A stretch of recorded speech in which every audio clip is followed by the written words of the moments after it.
Good evening, everyone. Good evening, ladies and gentlemen. Hello. It's nice to have a full house. I'd like to begin this evening by acknowledging we are holding our meeting in the traditional territory of the Wasonic First Nation. I'd now like to call to order the regular council meeting for Monday, March the 25th. And I would just like to note that Councillor Rentoul sends his regrets. He is on vacation. I'd like to begin with public participation. Anyone wishing to speak, we ask you come to the front, pop the microphone or the button for the microphone, and if you could give us your name and address, please. Good evening. Good evening. My name is Margaret Lowndes. Where's the button? Oh, the button? Right on the base. On the base. That's it. Good evening. My name is Margaret Lowndes. I am a resident of Sydney. I have been here since 2009, so I'm delighted to have the honor of addressing your worship and council members for town council. I will be moving a block west when the Ravens co-housing development, if approved, passes. And we first started talking about co-housing ideas 25 years ago when there was a group of 8 women who were single at that time for whatever reasons one can be single. And we realized that we needed to have a plan to age in place safely. And being isolated by yourself is not as safe as being in community. And that's one of the reasons why I'm so looking forward. I've been in condos now. I had 15 years in one in Calgary, and I have had 10 years with one in Sydney, but it's not community. This will have options for communal living, for communal eating, for sharing space, for everybody is invited to council meetings. It's not like it's a dictatorial council running. And it's also delightful to have so many of our neighbors, not the co-housing ones, but all the other neighbors who are here with us as well. So thank you so much for letting me speak. Thank you for your comments. Is there anyone else wishing to speak this evening? Yes, please. Don't have to push anything, right? You're good. Okay, what I wanted to talk about was the new building taking over from our fire hall. And the reason I want to talk about it is one particular thing is, well, 2 things. One is they didn't seem to cooperate with you guys with your new ideas as to maybe getting some parking in the building or whatever. So I'd like to know the name of the builder rather than the complex name, so that when I see his name coming to town again and he wants to build something, that we give him equally a hard time as what he seems to want to give the town. So what is his name? I think they're wanting to know the proponent for the development on the old fire hall property. Yes, please. What's his? It's Fire Hall Developments Inc. It's Dan Robbins, Fraser McCall. What's his name? Dan who? What? Robbins. Robbins? Okay, but my question regarding that is, when they start to build there, it's already difficult to park at the vet that I go to, which is at the end of this road before it makes the turn.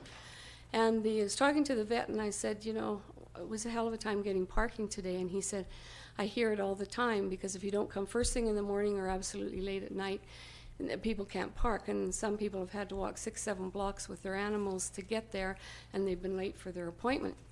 I said, what's going to happen when that fire hall's gone and they start building? And he said, I don't know, but I'm going to tell you. He said, with the small area that is Sydney's commercial area, it's pretty hard to find something where there's going to be some parking.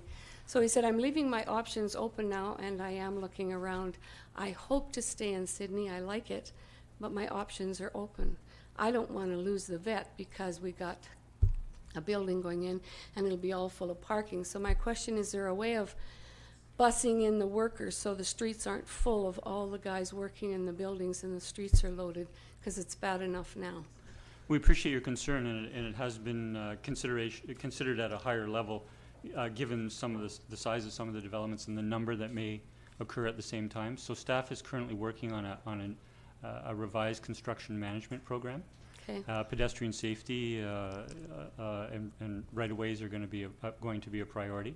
And so yes, there'll be consideration given to the trades that have to attend the site. And so your concern is being looked at by staff at the moment, and will be coming before council. Mr. Humble? We're looking at probably within the, let's say within the next 4 weeks perhaps. Yeah. The new developments planned for that area haven't yet taken out their building permits, so we do have time to complete this report and bring it forward to council. Okay. One other question. Now that cannabis is legal, are we going to have a pot shop in Sydney? We will have to wait. It's currently not in the zoning, but if a license comes forward, council can consider granting a license. Okay, we're not. But we don't have a license at present, Okay. or an application at present. Okay. Thank you. Thank you.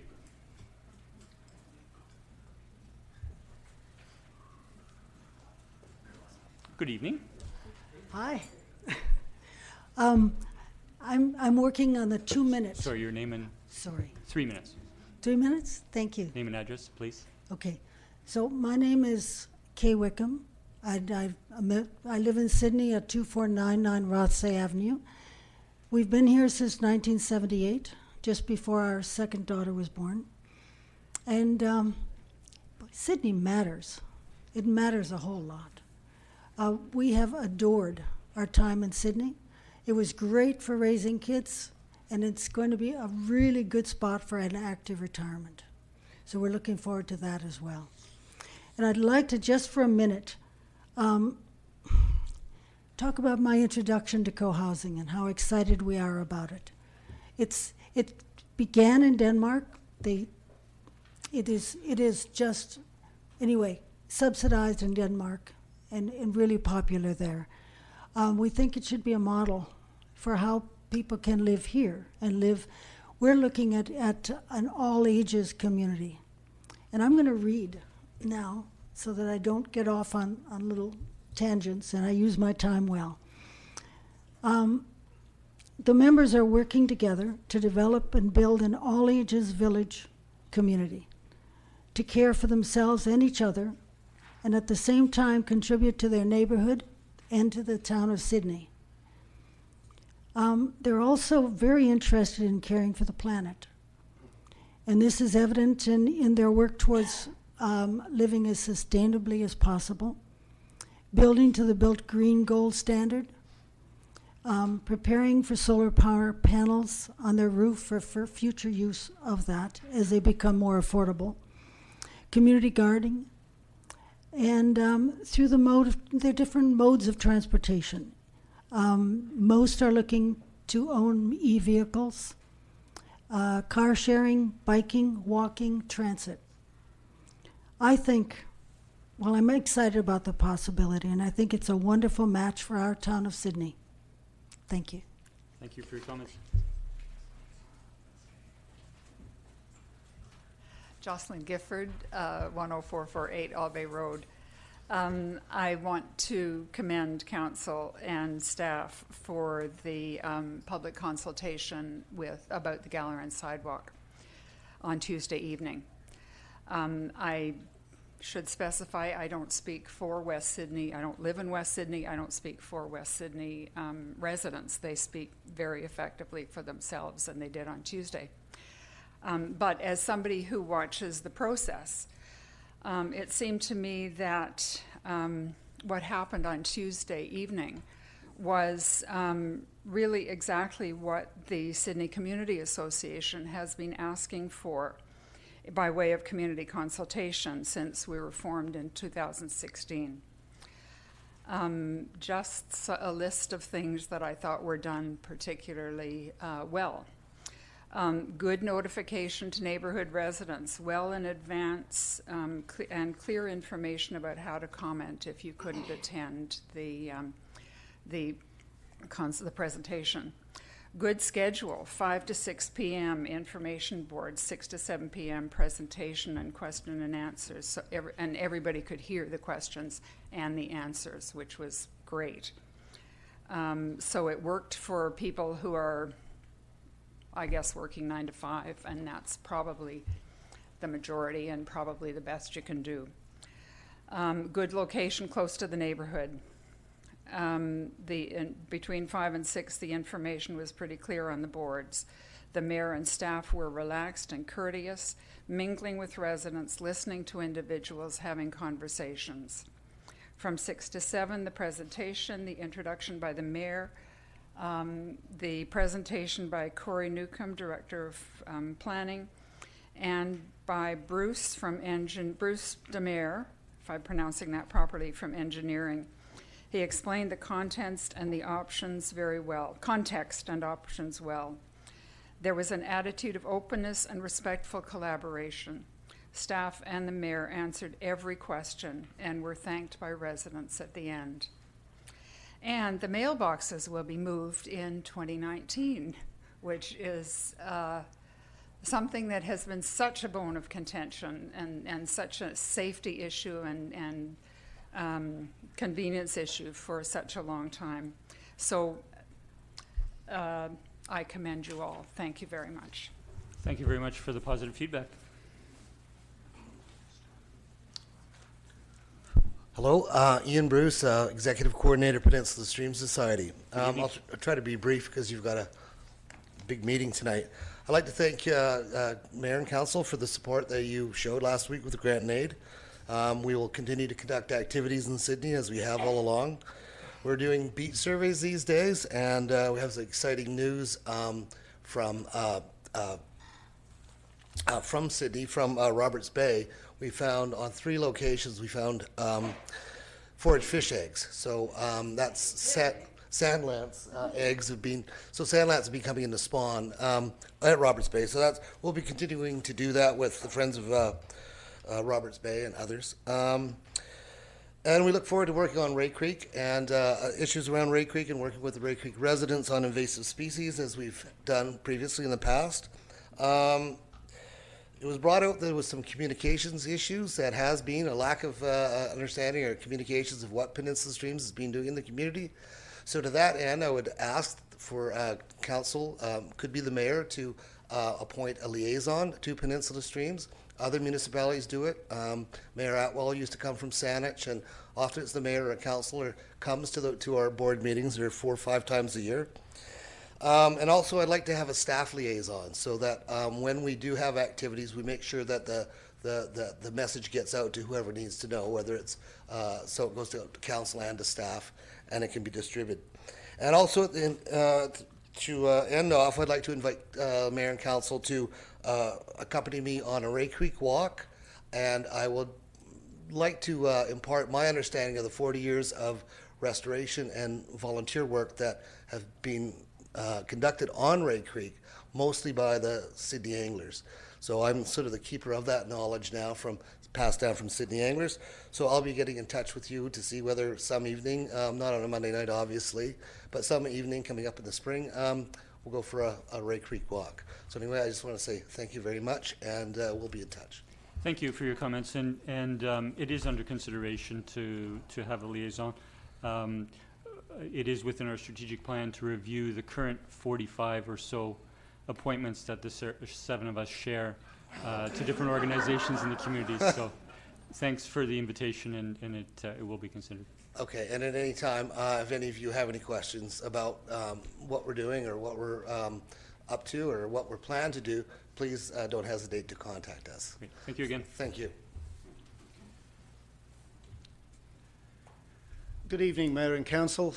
David Calverley, 9655 First Street. 2 very brief points. I was at the Committee of the Whole meeting last week and found it fascinating, particularly the presentation about the ice cream bicycle. And all I'm looking for perhaps is that this week we have some real clarity as to where this bicycle will and will not go. I'd just like to encourage you to make it as broad as possible. I think it's a really great idea. I think it would be great on mixed-use trails where one would expect to meet a bicycle or a skateboard or some other type of transportation, but not on a walkway such as the walkway along the waterfront where you're expecting to meet a person or somebody walking a dog or a walker. So clarity, please. And with clarity in mind and listening to an earlier commenter, my second topic would be that I was distressed and very disappointed last week to learn about the employee parking lot, because I've been coming here for a couple of years now, and I've heard that the employee parking lot is going to solve our issues of downtown parking, that we're supposed to have a really nice employee parking lot, that's where employees will park. That'll free up all the space.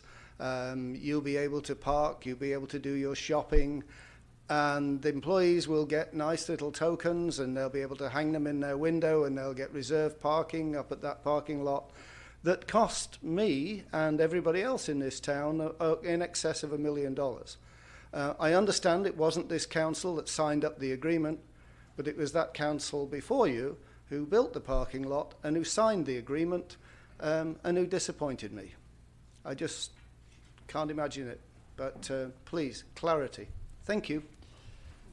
Thank you for your comments. Just before the next speaker, a point of clarification on your last point with regards to the employee parking lot. Something that wasn't brought out fully, as it might have been last week in our discussions, was that if we go back some 4 years ago, when council first came to the idea of a dedicated employee parking lot, the fire hall was to be sited on the Mary Winspear lands, and the employee employee parking lot was to be sited on the old town skateboard land and land rented from VAA.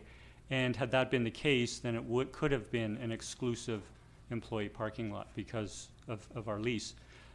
Because of circumstances, the siting of the fire hall changed to happen on town and VA leased land, and thus an agreement was entered into with Mary Winspear for the current location of the parking lot. And it has been a long time factor in the trust agreement that uses of the property have to be for the public benefit. So while we will have employee parking there, it will be signed as employee parking. There will be other uses to share with that. So it's not as dedicated as it might have been in the original plan that was being promoted at the time, but that's a bit of explanation and background. I'll call for a second time. Any additional speakers? Thank you. Good evening. Good evening, Mayor, Councillor, staff, and members of half of Sydney here. My name is Pat Woodward, and I'm a returning resident of Sydney and the owner of Island Treats, a mobile ice cream bicycle vending service. I'm here tonight to discuss the staff recommendations made from March 18th Council of the Whole regarding item number 3, that the vending carts be limited to operating only within the town of Sydney, and that the carts be restricted from entering areas designated as COM1 in the town's official community plan, as well as Beacon Park, Bevan Park, Eastby Park, and including pedestrian trails and parks. Island Treats is asking for the wording of entering areas be changed to the word retailing in the commercial downtown area, so we may travel north to south and vice versa back to our base of operation. With the current wording of us from entering the COM1 area, also restricts our operators from use of the public washrooms located on 4th Street behind Tanner's Books and the other public facility located in the COM1 area outside of Iroquois Park. Either location will require us to enter the COM1 area. Speaking with staff today at CRD, they have confirmed that we may use the Lochside Trail with means of transiting through the COM1 area, but with a restriction of retailing along the path. Therefore, I ask councillors for the same use of public roadways through the downtown commercial area with the restriction of conducting business. We also request 4th Street heading south, as there is less traffic and would not conflict with businesses. This will provide us a safe transit route through the town with access to public facilities. We have also viewed the following locations as a means of transit through the area, and we find the entrance to Beacon Avenue and Pat Bay Highway poses a greater risk for our operators. The approach opening to the pedestrian island for crossing Beacon Avenue is not wide enough, and our operators would have to circumnavigate the pedestrian island to reconnect with the crosswalk, then connect to the Lochside Trail, putting us in danger of oncoming traffic heading north on the Pat Bay and into the town itself. A staff recommendation was made perhaps of 5th Street traveling north to south, While this route does include traffic lights, it is an extremely busy main bus route with a greater potential for any safety issues once we begin operations. On market nights, our operators will already be outside of the commercial downtown area, and we feel comfortable with our operators using 5th Street heading north back to our base of operations before sunset. There is no through traffic heading east to contend with. Thank you for your time and your consideration for our presentation. Thank you.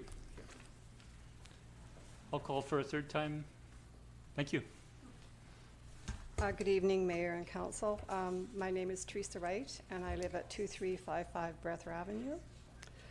I want to address the Ravens Crossing development.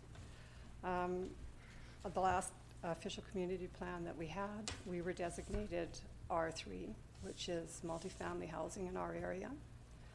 And we have since had that happen, and that's fine. We're not against any development, but I believe that that building is too big for our area. We're the last few single-family homes in the area, and we'd like to stay that way. We fought very hard at the last official community plan to keep our designation. And the development is big as it is, and now they want to add on more to it, impacting more of the community into our neighborhoods. So I really oppose all the variances and development. Thank you for your comments. Thank you.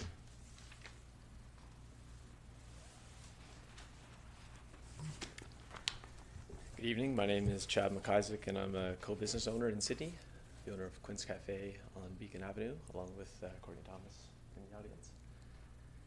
So this evening, I'm just going to reiterate a letter that we had submitted to Council, voicing our concern with the opening of Island Treats, a new mobile tricycle ice cream business proposed for the town of Sydney. In response to some of the immediate comments about transiting through the downtown core and navigating across the highway, some suggestions immediately might be to offer a place where the tricycles could stop, park, and allow the operator to find the said bathrooms. Another way to navigate the highway would be to use the overpasses at Weiler and up by the Canadian Tire to access the other industrial side of Sydney. Anyway, the letter. So, dear Sydney Mayor and Council, we are writing in response to the submitted proposal by Island Treats, in which they introduced the idea of selling assorted ice cream and frozen treats by bicycle along the Sydney waterfront this coming spring and summer. For almost 3 years, we have owned and operated Quint's Cafe, located at 104-2527 Beacon Ave. As a locally owned and operated business, we are invested in staying in our community for the long term and supplying the citizens of Sydney and surrounding area with quality products and service. We employ 13 staff, both on a part-time and full-time basis, all of whom are residents of Sydney and the Sandwich Peninsula. We are concerned with the proposed business put forth by Island Treats, as the product directly conflicts with ours as an ice cream business.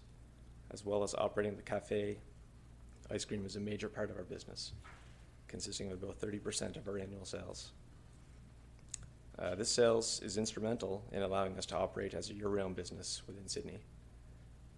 And as a small business, we have large costs which we incur throughout the year. As contributing members to the Sydney community, we pay property taxes, we donate to local charities, and we support local events. And we feel that as a business such as this,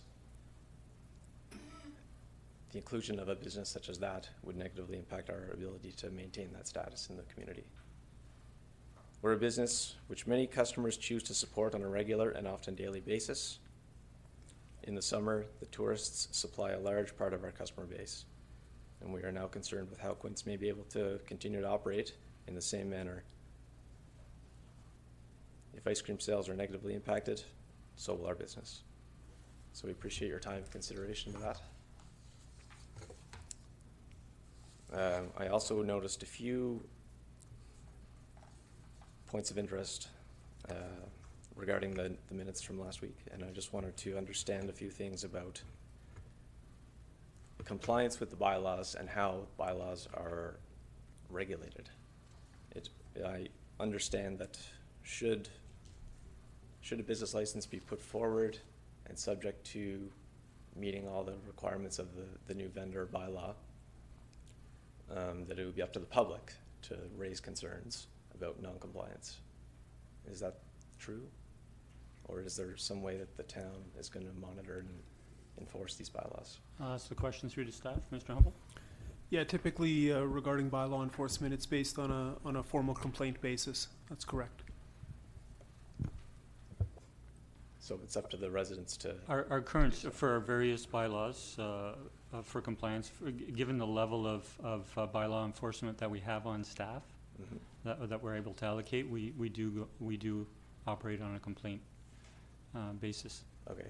So given the fact that this is a new bylaw put in place in September, and this is the very first application under that bylaw, is there will there be special treatment provided by the council or the town to monitor its enforcement? Mr. Humble? If I can, Mr. Mayor, so it's not a bylaw, it's a policy. It's a new policy that is in place, so it's not actually a bylaw, but maybe I can let perhaps Mr. Dukem speak to whether or not there will be any conditions regarding extra levels of enforcement or monitoring during the first period of the business license or vending license. Not at this time. There's no intent to add any additional requirements in terms of monitoring enforcement. Staff from the town hall are in and around the downtown on a regular basis. If there was any observation of bikes entering the Common area, should it go ahead as proposed, we would certainly take action on it. Okay, thanks. And with respect to the last person in line, the regulations or the definitions around some of the bylaw restrictions, like the fact that the tricycle must remain mobile at all times when not conducting business. Is there a definition of what is mobile? I mean, these are nitpicky issues, I realize, but they're important because this is the first situation such as this, and I want to make sure that if it's going to happen, it's going to happen right, not just for our business, but for others as well. This is the first license application under the new policy, and it is a mobile license, if you will. Mm-hmm. We've tried to word the policy to be clear. Again, during the application process, staff tried to be clear with the operator in terms of shared expectations. I think with the eyes in the street that we have in the downtown community and in the neighborhoods, and with our own eyes on the street, it would certainly be brought to our attention quickly if things, and we can certainly amend that policy as necessary in the future. Right. Great. Thank you. Thank you.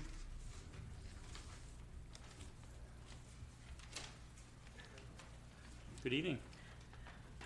Good evening, Mayor McNeil Smith and Council. Thank you for allowing me to speak in support of tonight's decision for a new development in Sydney.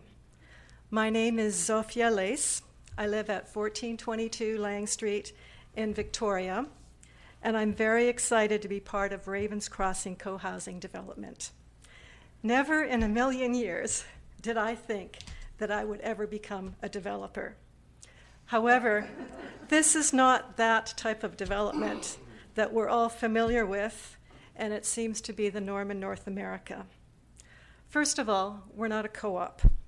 Rather, Ravens Crossing is an owner-builder development. So this means that all the people that are planning this 34-unit building are also the future owners of these strata-titled units. And I'd like to emphasize that Ravens Crossing Co-housing is not a for-profit development. It's for a community development. It's about living and flourishing in our communities and not fading and living in isolation. It's about being neighborly with all our neighbors and caring for our community as a whole. And it's also about caring for our environment. For instance, we're not building to the maximum of our building envelope. We're building to the maximum to maximize our green space. Our plans include native plants back into the landscape, and we even want to grow our own food our trees and shrubs will be fruit-bearing. So Ravens Crossing is a development that I'm really proud to be part of. And I sincerely hope that the town of Sydney welcomes us. My husband and I look very much forward to living in Sydney. Thank you. Thank you for your comments. Seeing no other speakers this evening, I'll bring public participation to a close. And we'd now like to move to presentations. And we have two this evening. The first is from the Victoria Airport Authority, and its 2018 report to Nominators. We welcome Jeff Dixon, President and CEO and of the Airport Authority, and Sydney nominees Wendy Everson and Charles Lavallo.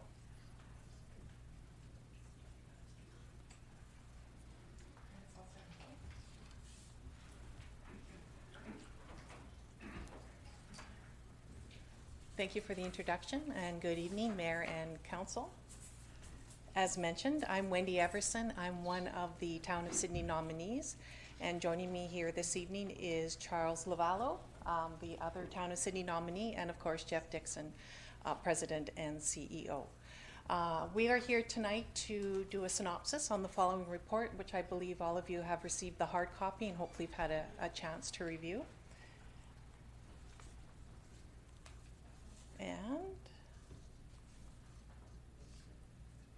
And I can keep talking.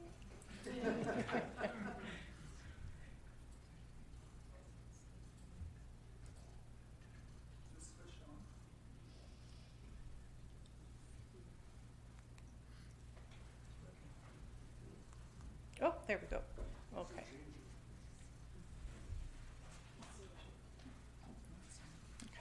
Well, let's just blame it on the operator. It's never the equipment. It's always the operator. Unlike council, we don't have 45 other appointments along with being members of the board of directors. But Charles and I do participate in other committees which are listed here on this slide. If you have any questions regarding the particular tasks with those committees, we'd be pleased to answer any questions you may have during the question period or at any time. Just give us a call. I'm going to speak about passengers and our annual demand, and I really like this slide. I'm going to point to the blue line there, which is the master plan, and particularly to draw your eyes down to 2018. As you can see on the blue line, the master plan, over to the yellow, which is actual, look what happened in 2018. Victoria Airport celebrated the arrival of its over 2 millionth passenger in 2018. And what I've learned in being on the board is all about anticipation.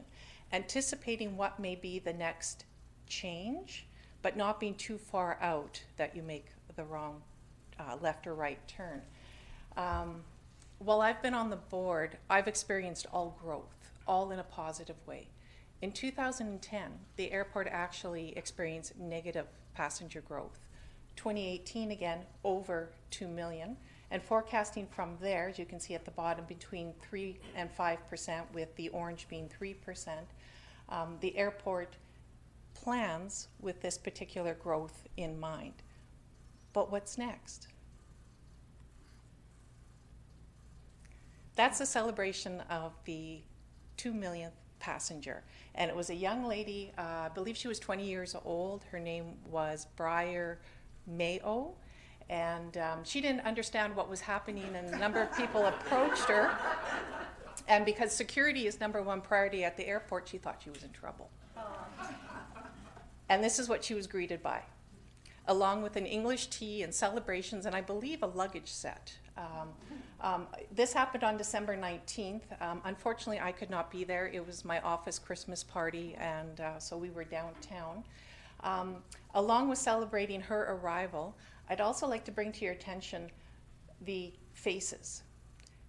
This is management and staff of the airport, and what I see is pride. And I'm very, very pleased to see that. All of their hard work and all of the anticipation that they have done, all of the good information they provide at the board to help us make decisions for the vision of the airport. I just love that picture. They are proud and they do an excellent, excellent job. Now, remember what I said about what's next and anticipating change? Well, welcome to 2019. And here we are in the first quarter. January, a slight decrease in passengers. In February, a significant decrease, 5.3. But why? And this is where the airport has to be aware. And I think we're going to see that that decrease not throughout the year, but the impact of it in terms of the financials for the airport. Why these various changes early in the first quarter? Shift in service and weather events. Let's go back a couple of weeks to February. I no longer have to buy a gym pass because I shoveled so much. I'm good till about May. And now shift in service, and Jeff will speak further about that. The airport has two sources of revenue, aviation and non-aviation. Types of aircraft or aircraft not landing is going to affect revenue. So the airport focuses on diversification as well with the non-aviation revenue. And I know Charles is going to bring that up a little further. And on that note, I'm going to invite Charles up to take over this instrument that I can't operate. Thanks, Wendy. I won't go through it line by line, but we have achieved all of our goals regarding operating capital budgets. We do not have any debt. One of the few airports that operates debt-free. We have a 67% total of non-aviation revenue, which is the highest in the country, and that comes from parking, restaurants, retail, car rentals, and land rent. We also offer the lowest operating costs for our airlines that are coming in here, the landing fees. We are the lowest. Revenue total difference is 39.5 million, net income 11.2 million. So we're sort of holding our own. And as Wendy was saying, we budget and we anticipate only what we can afford to project out. We don't plan to go into debt. We have some capital projects coming up that Jeff will speak to. But so far we've been able to maintain our growth, maintain our services within our net income projection. Now, we have the lower hold room expansion, which has been ongoing for a while, and we're expecting that to be completed within the next year or so. We are looking at Apron expansion, phase 4. That's for the movement of aircraft around this hold room expansion. We are looking at extending the taxiway, Echo East, which is going to provide a lot more safety for the airlines because now they have to put their aircraft out on the active runway, taxi to the end, turn around, and then take off. That extension will allow them to taxiway it up without any head-to-head involvement. ATP power system improvements, our airside flight renewal, common use ground power units, that's a shared thing between the airlines and the VAA, and automated exit lane portholes. Snow. I think this is just, yeah, I don't talk to snow. I'm from Winnipeg. Good evening. I thought I'd just highlight the impact for the airport. We all felt the snow, but at the airport, and many of you may have been traveling.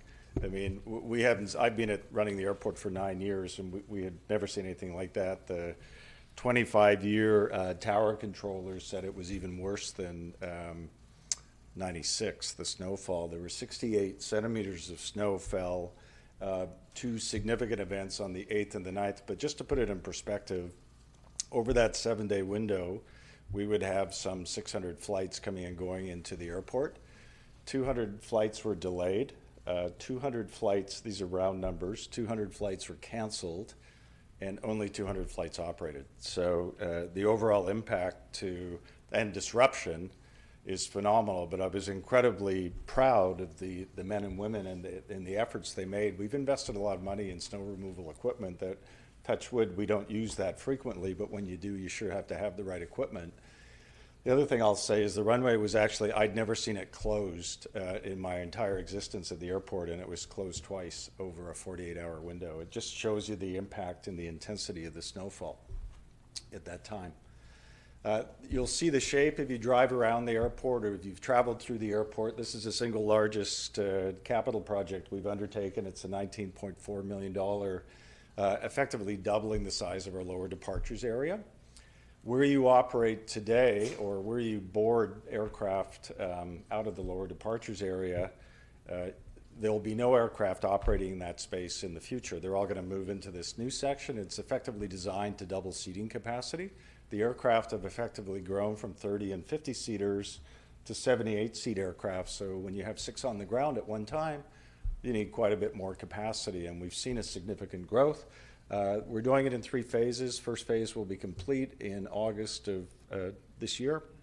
Second phase complete December of this year, and final phase complete in April of 2020. I just highlight that one of the things that we do is we dedicate 0.5% to community art. It's been very important for our board and the airport as a whole to give back to the arts community. It's easy to just ignore those things and slash those things from budgets, but we went through an extensive tendering or expression of interest. It started last August and ultimately awarded it to an artist named Charles Campbell. The piece is going to be called Time Capture, and it sort of represents the transition of travel. It will be hung at the north end of the expansion, and that will be on full display when we open the new facility or complete the new facility in spring of 2020. Just to talk a bit more on what Mr. Lovello was talking about, this is the expansion to the west of our apron, and this creates future capacity for more gates, and this is where aircraft park. Just to put it in perspective of our apron, before we started this multi-phase expansion program 5 years ago, the apron was 45,000 square meters of asphalt and concrete. We have already added 27,000 in the first 2 phases, and this adds another 11,000 square feet. So that's almost an 80% increase in your overall physical capacity to handle future growth at the airport. The second key initiative that we'll be executing this year is the expansion of the runway Taxiway Echo to the east. And if I could just highlight here, this is where the aircraft have been entering. It effectively closes the runway and turns it into a taxiway. The aircraft goes up to here, does a U-turn, and then heads out. And it's something that the tower's been recommending as a safety issue for a number of years and improved productivity, and we're making the investment. It's about a $4.5 million project that really benefits the airlines much more than it benefits the airport, but it is a project that we will execute over the course of this summer. New 767 wide-body service coming back into Victoria, which is exciting, but I think the most interesting piece of information here is nonstop service Montreal, and I think we'll start to see that more and more as the hubs become more congested. This is Air Canada bypassing its Toronto hub to fly into Montreal, whereas 2 years ago they would have just flown and connected you into Toronto and then take a shuttle flight to Montreal. They're running these services in parallel, and I think we'll start to see more of that over time as the hubs become more congested. The downside is, and this is horrific news for the region, but Delta just couldn't make it work on that route. They started service, they flew 3 times a day into a mega hub, Seattle, where they built and invested heavily. They gave it a go. They started service in April of 2016 and are actually pulling out of Victoria effective this September, and the financials couldn't make it. The load factors were fine, the yields were just not there for them. I think the other thing I'll just highlight to you is that there's a number of new low-cost startup airlines still trying to get off the ground. Swoop is a subsidiary of WestJet. They launched in June of 2018. Flair currently operates in and out of Victoria. to Edmonton, and then 2 more Enerjet and Jet lines are just trying to get started. And so look for them once they get their financing to get flying in Canada. And that's a big deal because that's like, these are like the Ryanairs of Canada. And Canada is one of the few well-developed countries globally that does not have an ultra-low-cost carrier system flying. And then finally, I just highlight, this will give the opportunities for new markets like LA, Vegas, Phoenix, Denver, I see as a big hub opportunity. Filling into service more into central Canada, probably into Hamilton, and then nonstop service back into Hawaii. And that completes my presentation. Thank you. Thank you very much. Are there any questions from councillors? Councillor Duncan. Thank you for the presentation.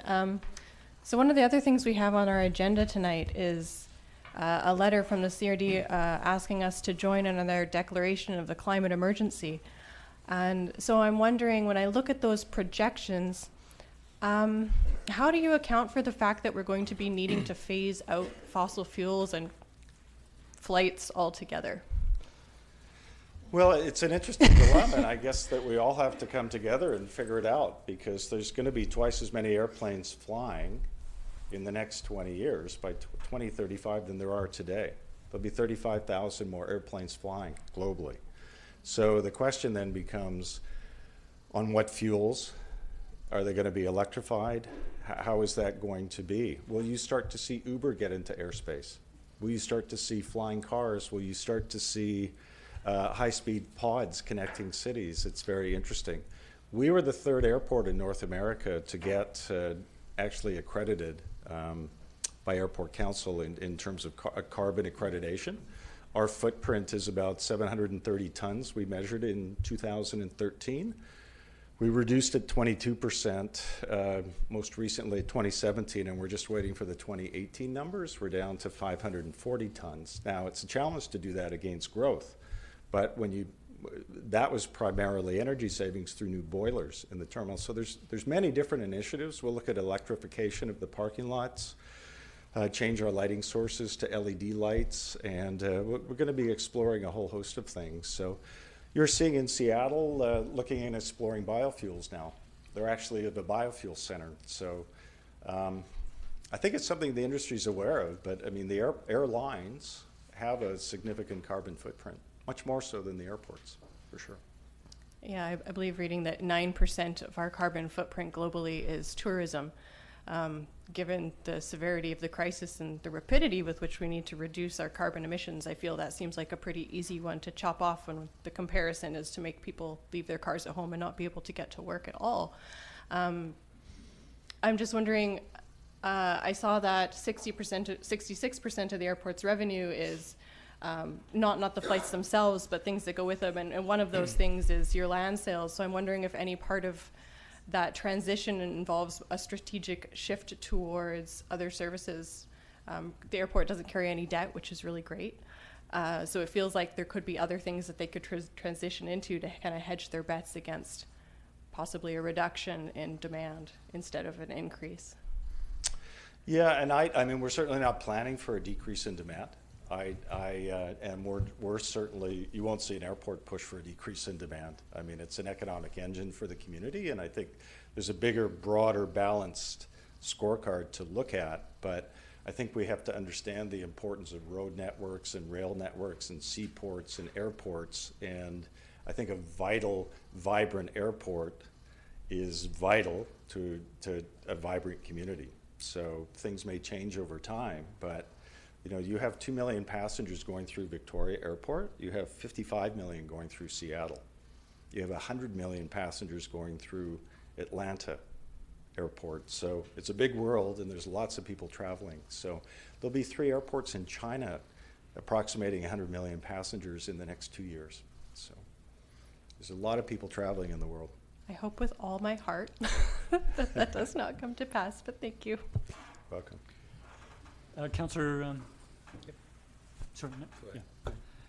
Yeah. I'm just referring to page 4 under achievements. YWJ released its noise community baseline study, which indicated aircraft noise had actually declined since the previous study despite increased aviation activity.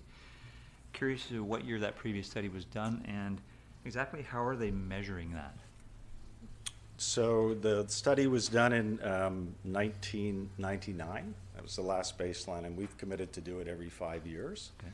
And they set up, I could certainly provide copies of the study. If it's not on our website, I could certainly provide that. But they replicated, they set up 13 different sound meters throughout the region, anywhere from Tallista Park over to the top of the Malahat. And they measured over a 1 week period the aircraft coming and going and the decibel levels, and we're comparing that to the sound of the aircraft versus road noise versus lawnmowers versus all the other noise activity, and found the only area, none of the sites had increased in terms of the sound decibel levels. Right. Tallista Park is the highest, though. Okay, I live next to the airport. I've been there for 21 years, and I actually haven't experienced what the study's showing. In fact, actually, on a weekend, I don't know if it's just particular to where I live, but I'm now getting much more increased small aircraft traffic over my house. With the circuits? Yeah, it's way worse than it's been since I've lived there, just in the last couple of years. And it's like, they're fairly close sometimes to the roof of my house. And so that, and I know I've spoken with the gentleman who runs their noise complaint a couple times. Yeah. There's been issues with the maintenance of the cannons, the bird cannons. Oh, yes. Had issues the last few years with malfunctions. I see. Yeah, one was particularly bad. It started at 1 o'clock in the morning and went every 15 minutes all through the night. And he was aware of it, and it was something to do with a battery or something. It wasn't replaced or something, but it was a horrific night for me for sleep, let me tell you. So I can appreciate what you're doing, a study based on all kinds of areas, but I'm just saying in my particular area where I live, I haven't noticed any decrease at all. So, yeah. There are quite a fewer circuits now. It's actually interesting to go and look at the statistics. I mean, the commercial aircraft are much quieter than they were. Think of the long standing Sydney residents that might have been woken every 6 o'clock in the morning with the Purlator aircraft going, the 727. Those type of aircraft are long gone. So, and the number of circuits for the flying schools is down considerably, and general aviation is down considerably from where it was, say, 15 years ago. And Sunday is particularly bad for the small aircraft. Yeah. Councillor Wainwright. Thank you, Mr. Mayor. I have a few questions. The first questions I'd like to ask you about are actually having to do with the airport land in Sydney. And I'm wondering if you can give us any update on plans and timing for the property that was formerly the Sydney Gateway one, also Cube Storage, and also the parcel that is immediately south of Cube Storage. I'm just kind of wondering if we're expecting any developments to happen soon. Can you give us any kind of update? So I'll start with the Gateway, and the Gateway was a long 3-4 year journey for the airport as it went down the world of land leasing. And actually we treated the land very much, as you know, like it was municipal property, and just had the developer go completely through the municipal process, of which the airport wouldn't necessarily have to follow. That deal unfortunately didn't go forward. We've hit the pause button, and we're actually not actively marketing as we speak. We want to take a bit of a deep breath and perhaps get a better understanding from the township of what might be of interest, but it's not something that we've actively gone for, just because we committed so much time and effort and energy into that process. And we have many other priorities too, but that land's not going away. I think there'll be other opportunities. It's just a question of the timing. The Cube site, we finally, after having a tenant on our land for I don't know how many years and paying us land rent and always threatening to develop and not, we finally managed to have that sorted out, and we're just actively marketing that property right now. We've got a number of discussions taking place, but nothing firm. In the lot to the south, we have an exclusivity agreement with a company. I'm not sure if I can provide their name or not, but we're just going through the process of the permitting, and we'll hope to have that moving forward over the course of the coming months. Okay, thank you for that. The other topic I wanted to touch on is the yellow cab service from the airport. And Yeah. I've certainly been hearing complaints. I've even experienced the problem myself, other people I've talked to, and I understand that other members of council have been hearing complaints. And it's basically that Yellow Cab does not want to haul, and it's the drivers, don't like the short hauls of taking somebody from the airport to a destination in Sydney nor Saanich. So if you are traveling, you arrive at the airport, you get into a cab and tell them that you want to go to an address in Sydney, you're looking forward to about 5 minutes of complaints the entire drive to your destination. If you make the mistake of telling them where you want to go before you actually get in, you're not welcome. They will actually pass up. And similarly, if you're traveling from a hotel and want to get to the airport, it's great if you call Sydney Taxi. But if you call Yellow Cab and tell them you want to get from Sydney to the airport, they're not interested. So, and some of our hotel operators have specifically been complaining, and I checked out some of their complaints. If you look on TripAdvisor or some of the other sites for reviews of the hotels, quite a lot of the low ratings are people complaining about the availability of a cab getting to and from the airport. So this is really becoming an issue, and since it's the airport that actually issues the contract to Yellow Cab, I'm wondering if you might speak to them about it, because it's certainly not doing us any good.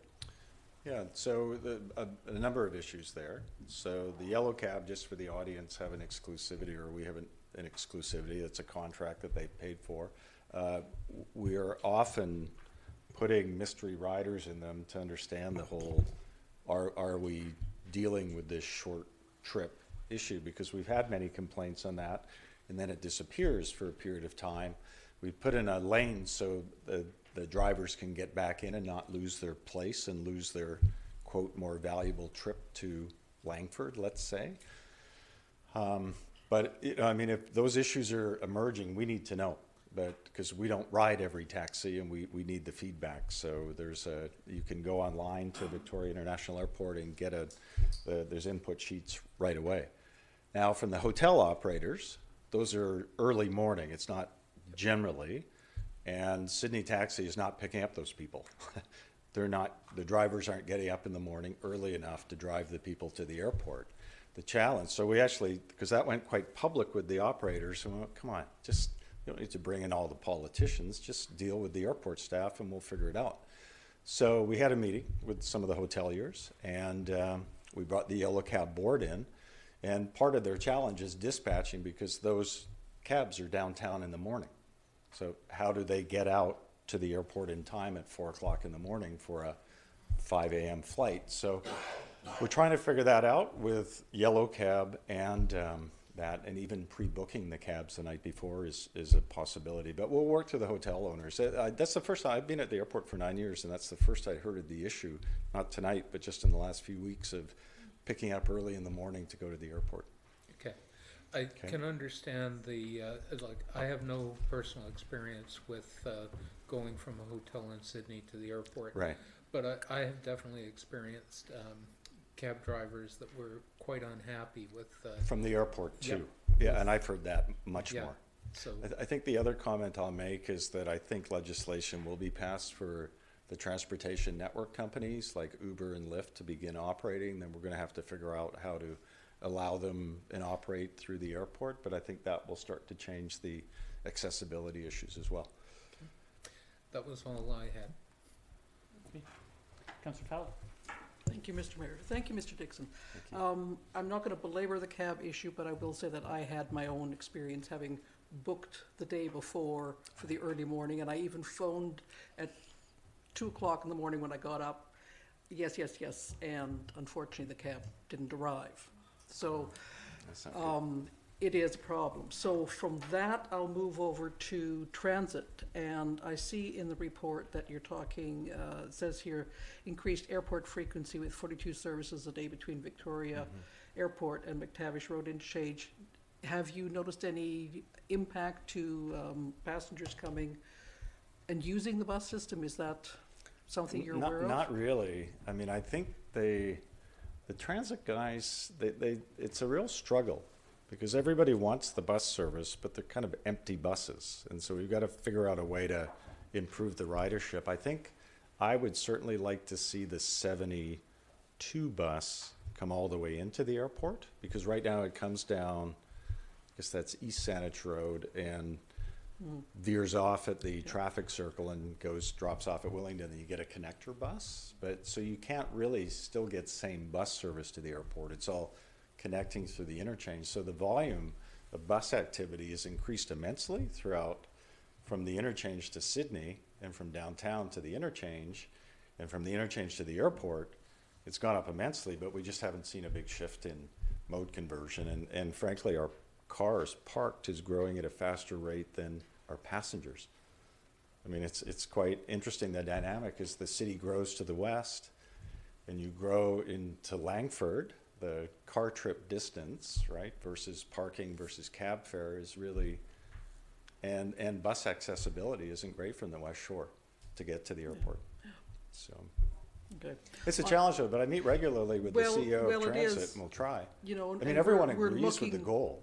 Yeah. We completely agree with the goal. It's just how do you see it translate into the nobody wants to actual have the ridership. empty buses, but the riders sort of turn around and say, well, we're not going to use it unless we know it's there and reliable. And right. So on a happy note, I have to say I love Mo. Oh, yeah. Because Yeah. I walk through the airport quite frequently. Great. And I did scuttle him off his pattern. The one day last summer, I stepped onto the grass to actually watch him. I was quite fascinated. Yeah. And he didn't take kindly to it, No. and he sort of stopped. He's And, not tame. Yeah, he's a long-term thinker, so he had to sort that out before he got himself. We have back four on more course. coming. These are autonomous lawnmowers that you have seen on the entrance. So, yeah. But he's very effective, and he's a joy. So thank you very much. Councillor O'Keefe.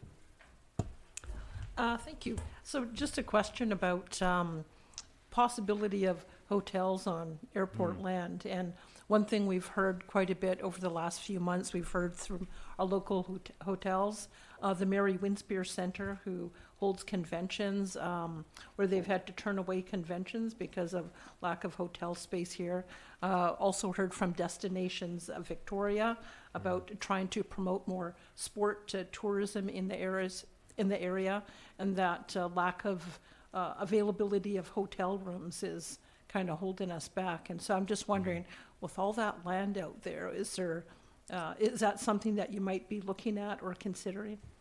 Yeah, I mean, possibly. I mean, again, think of all that land there's 1,200 acres, but it's not zoned for hotel. There's very few areas that are actually zoned for hotel, but you could at that site that Peter, you were asking about, that's a potential site for a hotel.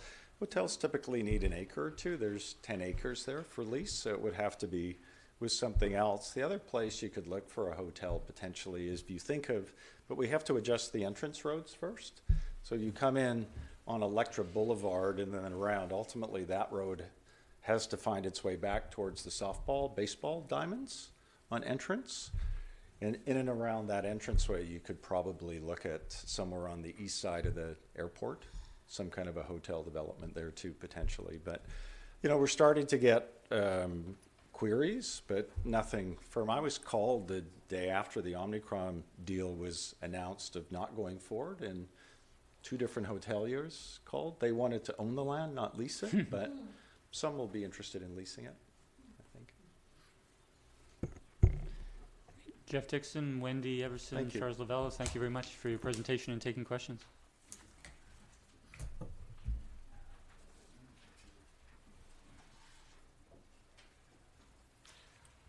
Our second presentation this evening is from Cycling Without Age, and we have a presentation by Steve Duck, representing Ties Group.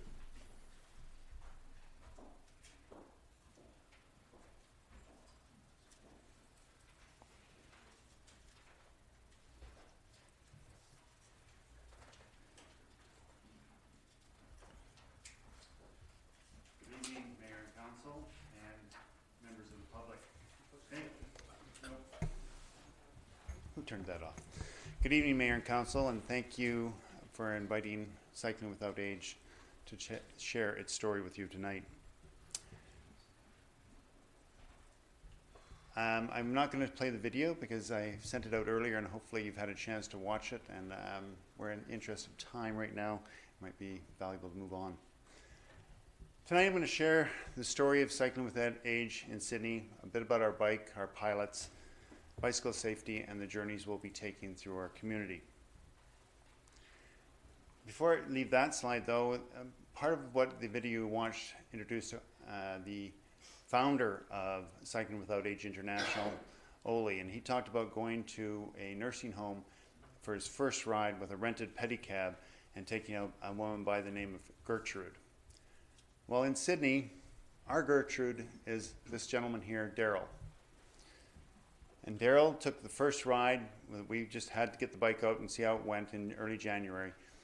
He is in one of our facilities here. He has early onset dementia, and with his recreational coordinator, we took him out for literally a loop around the parking lot. And it changed his life for that day. We learned later in the day that he was not having a good day. He goes in and out of his dementia and recognizes the problems he's going to deal with. And through that short ride that we took him on, his entire day changed. And he had a smile on his face, as you can see there, that's real. He became more engaged, and his day went a lot better. So Cycling Without Age is not about cycling. It's about active citizenship. So how did Cycling Without Age Society Sydney come to be? 2 years ago, I was participating in Bike to Work Week and stopped by a celebration station down in Dockside Green. And the Victoria affiliate of Cycling Without Age had their bike there. And I went, wow, this is a pretty good idea. And thought, what a great attraction to bring to Sydney. Well, it's taken us 2 years to get to the point where we're going to launch. Part of that is we decided to become a non-profit society. Most affiliates, and there's 1,100 worldwide, work with a residence or facility. And that allows them, both for their funding and their insurance, much easier access to get going. In the case of a nonprofit society, especially doing this kind of activity, it's a little different. We had to establish a board, which we have a local board, and actively pursue things like insurance that you can't get. No, our insurance comes from North Battleford, Saskatchewan. That's where we get it from. So, but we got started. We got a local board, and we got our first bike this January. It took us 6 months to get our bike, and that's all through the activities of fundraising, which I'll talk about a little later. So this bike, which you saw outside today when you came in, is called a Trishaw. This bike costs $14,000.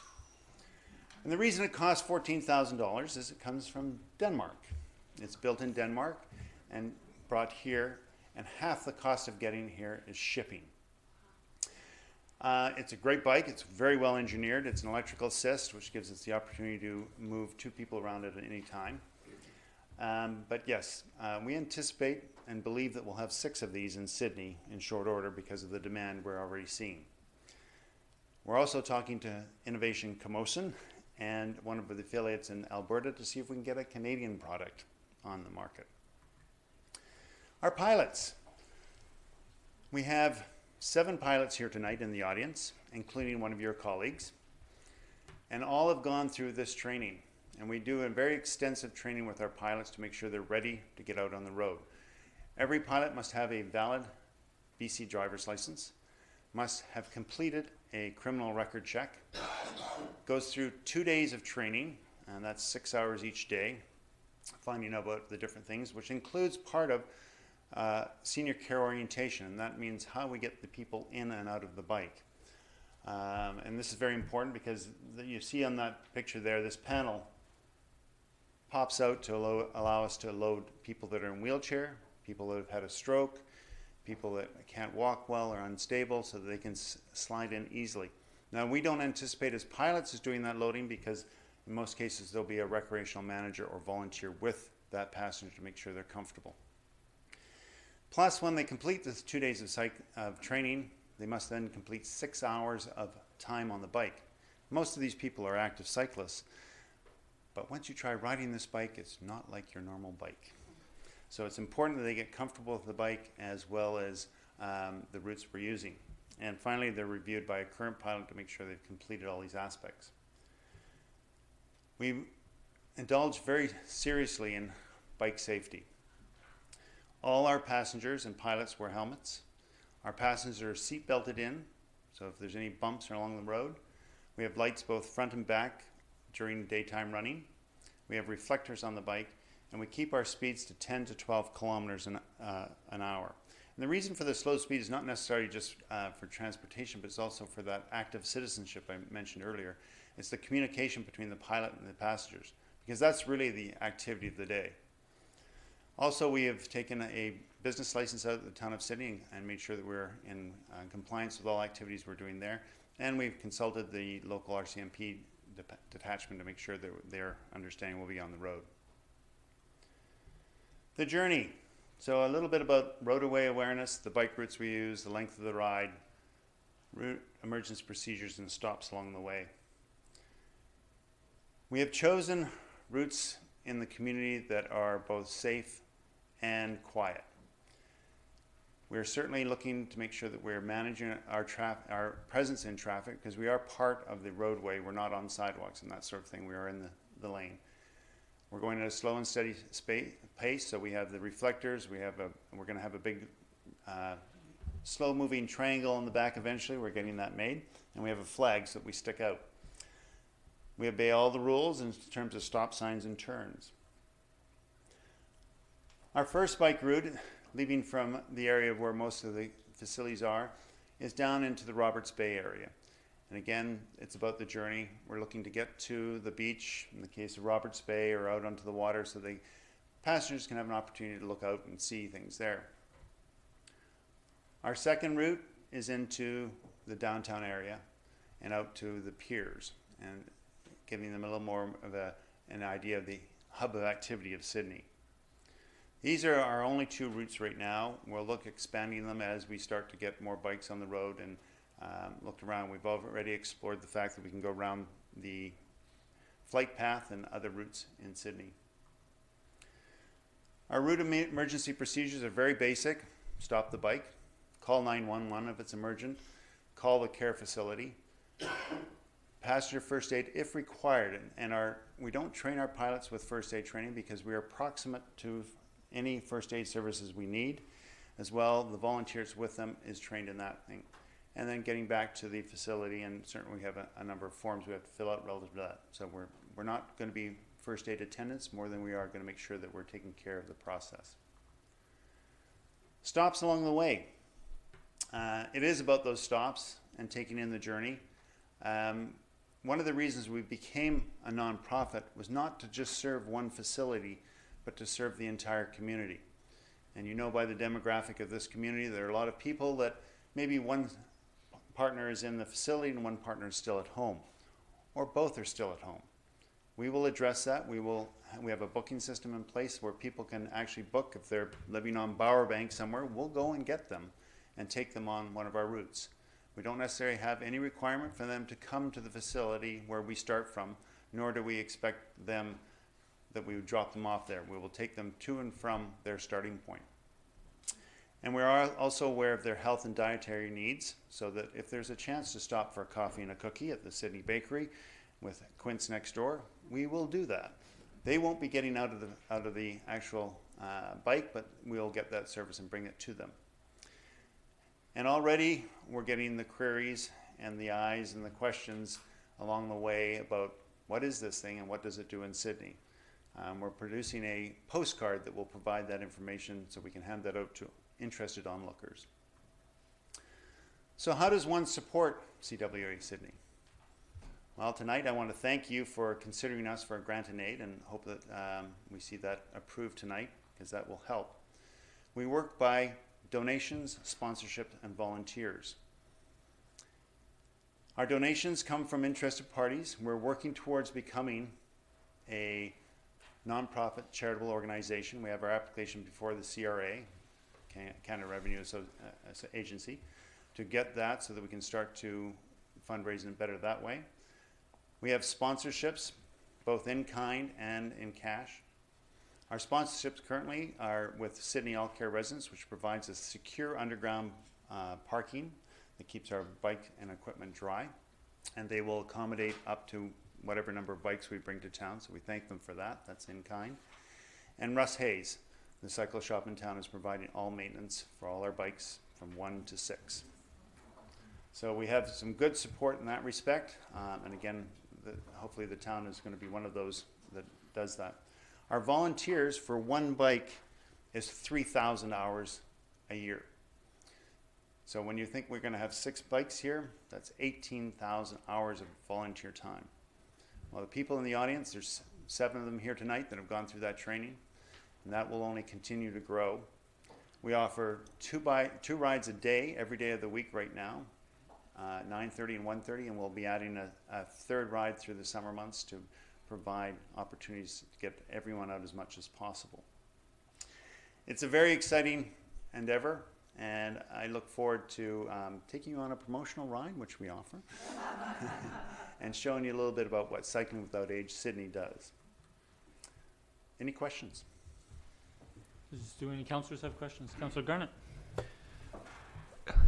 Thanks, Mr. Duck, for your presentation. I think it's absolutely a fabulous idea. I'm just wondering where you are in terms of your financing for your first bike at this point. Like, are you, how much are you needing to be able to finish the purchase of that first bike? We have an outstanding loan right now of $15,000 because we thought it was more important to get the bike here, and we saw that our first raffle was a bike that Russ Hayes donated, and we were down in front of the liquor store, which most rafflers get to, and they saw the bike but didn't understand the concept, and we thought it was more important to get the bike here and start wheeling around town, and certainly we've seen that already. We've gotten some support from the Sydney Lions, and we're working towards paying off the first loan before we start bringing extra bikes in. Thanks. Any other questions? Steve Duck, thank you for your presentation. Thank you very much. Look forward to the success of your volunteer group and rides for seniors and others. Thank you. If you haven't seen the video, please watch it. And I encourage the public to. I'd now like to move to approval of the agenda. We do have an additional 1 or 2 council reports in addition to what is on the agenda. I don't think we need to amend the agenda for that. If I could have a motion. So move. Second. Discussion, all those in favor? Motion carries unanimous. We'll move to adoption of minutes of our regular council meeting of March the 11th. I'll move adoption. Second. All those in favor? Motion carries unanimous. Thank you. We have no business not completed or business arising, delegations or petitions, so we'll move to the mayor's report. We do have one item on the mayor's report, that is the acting mayor's list, and we have a motion. I'll move the recommendation that the updated 2019 acting mayor's list be approved as presented.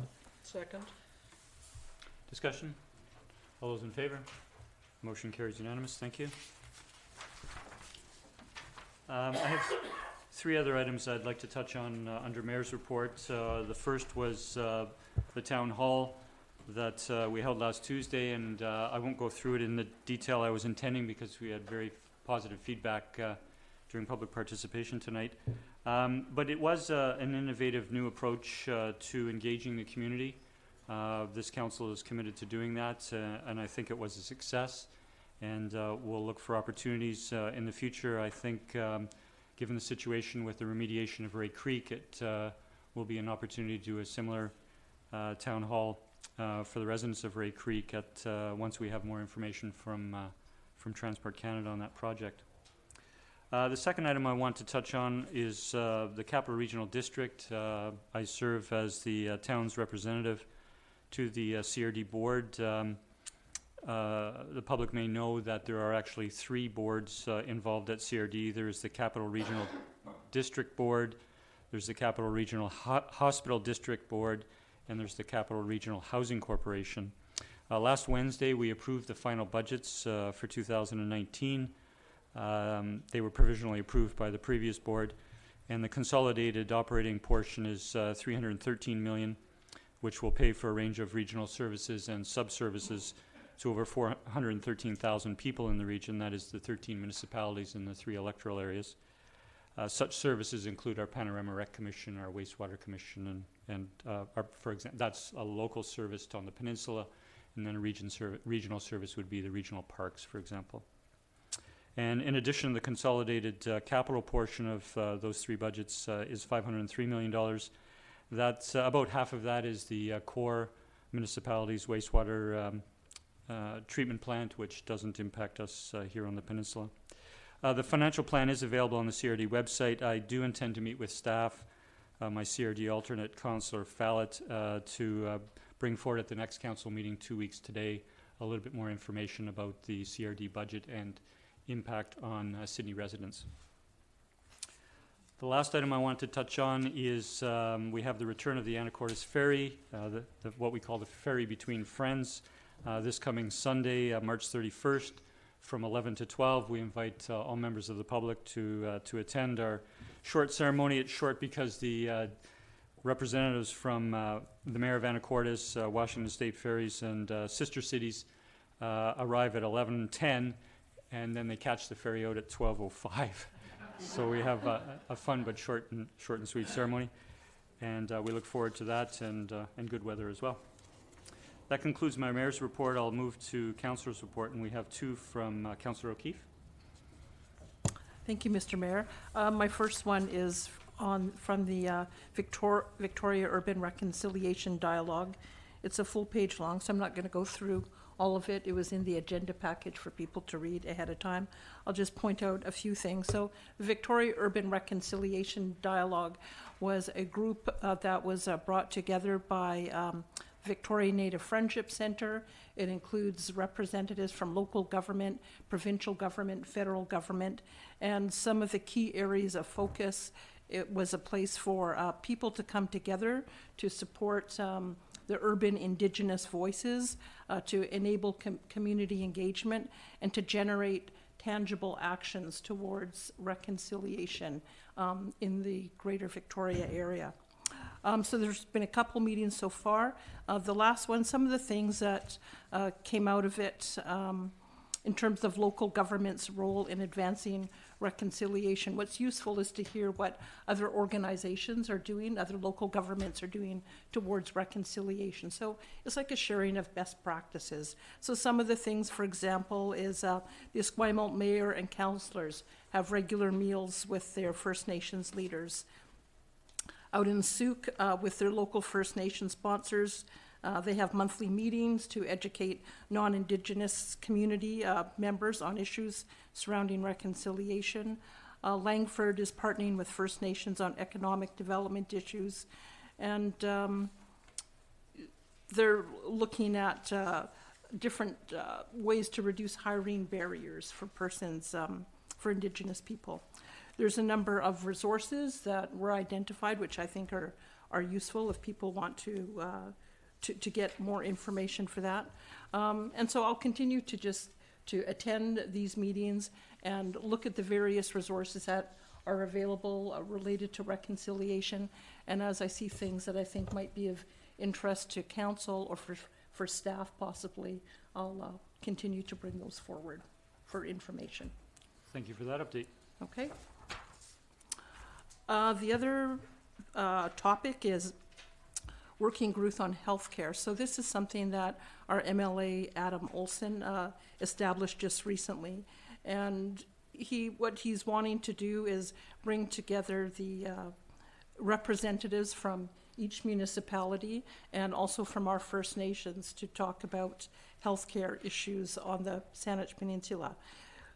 What he talked about was not necessarily doctor shortage, which I know a lot of us have issues with. He did identify that there's 15,000 residents in the Saanich Peninsula that don't have health care.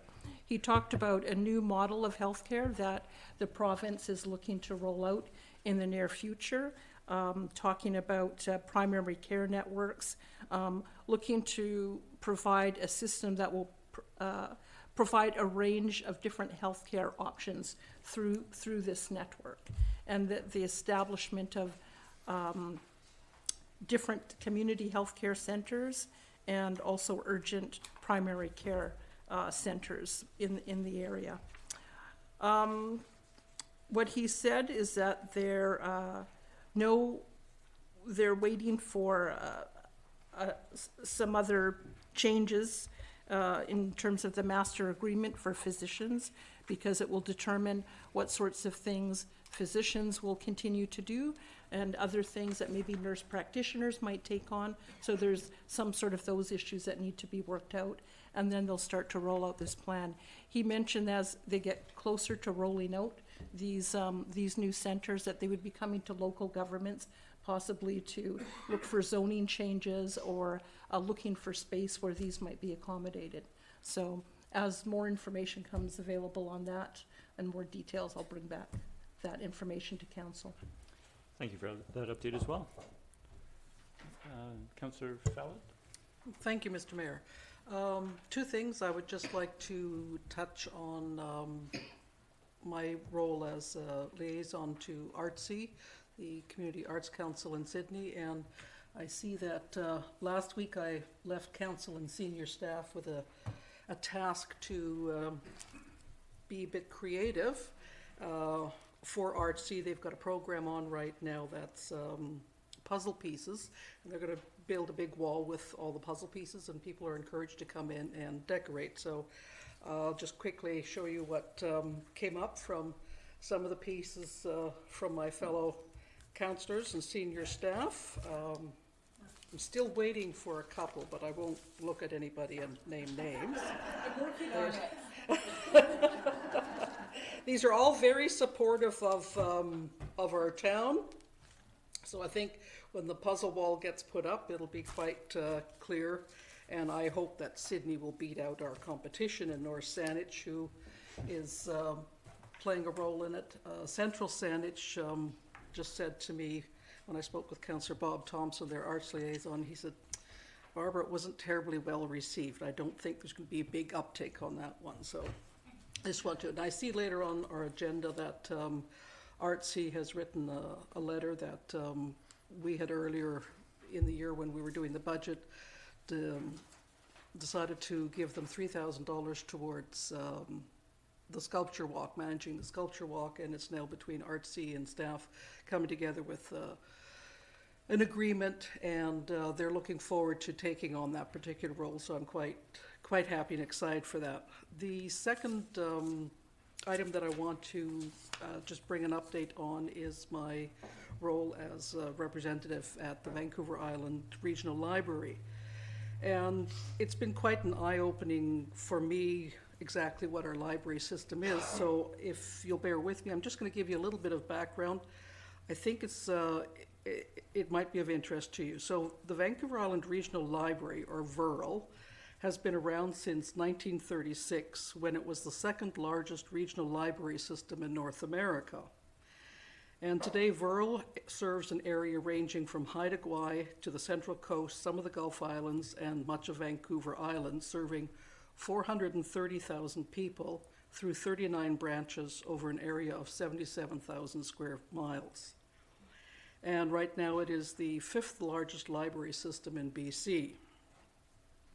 As comparison, the Greater Victoria Regional Library Service serves a population of approximately 320,000, with 10 of the 13 municipalities in the CRD. So Souk, Sydney, and North Saanich use VRL. In 1966, North Saanich and Sydney joined VRL, and by 1982, our branch moved into its present location on Resthaven Drive. Our branch is currently undergoing renos, as we probably all know, those who are using our library system, and we anticipate that the reopening will be May or June coming up. So the renos will not include an increase in size, unfortunately, but we are sort of hoping that North Saanich is going to have their satellite branch. There's no update on that. It's still sitting with a decision with Agricultural Land Reserve as to whether or not the land at Panorama will be released for that.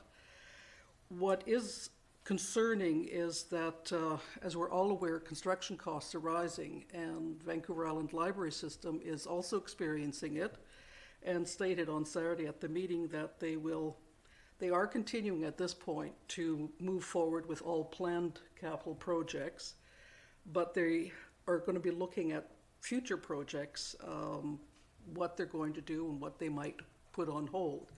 And that may very well impact whether North Saanich goes ahead. It's been almost a year that it's sort of been sitting in the pipe with agricultural land, and that's still, no word has come back on that. The library system is moving away from leased library premises and focusing instead on acquisition. They feel that there is greater cost savings when they own the property as opposed to leasing it, and that allows them to free up the funds to work on servicing the customer rather than creating just a building. What they're also looking at is that the library is an extension of our homes, that it is like our living room. We will be having a fireplace in our library. It's quite a gathering place, and I noticed over Christmas time, when I had some time off, I spent quite a bit of time going back and forth to the library, borrowing books that were totally not related to council business. I just let my mind blitz out with books, and I was amazed every time I went into the library how many people were in there using the computers, young and old, everything in between. It's quite impressive, even though they are right now on Bevan Avenue, and the facilities certainly aren't a comfortable living room, but our community does use its library. Now, on Saturday's agenda at the meeting, we did go through some housekeeping, and one of it involved the board policies, including fees and charges. And what was decided that children's overdue book fees or borrowing fees were no longer going to be. So children are being encouraged to use the library, to learn, to read, to participate in all of that, and they weren't going to attach a penalty, and so that was taken off. In that, one of the trustees noted that there is a section called regular, non-resident, and visitor fees. So these are for people who are from out of the area. So first of all, BC, as a BC resident, if you belong to an area that has a library and you have a library card, you can apply for a BC1 card. That'll let you into any library to borrow.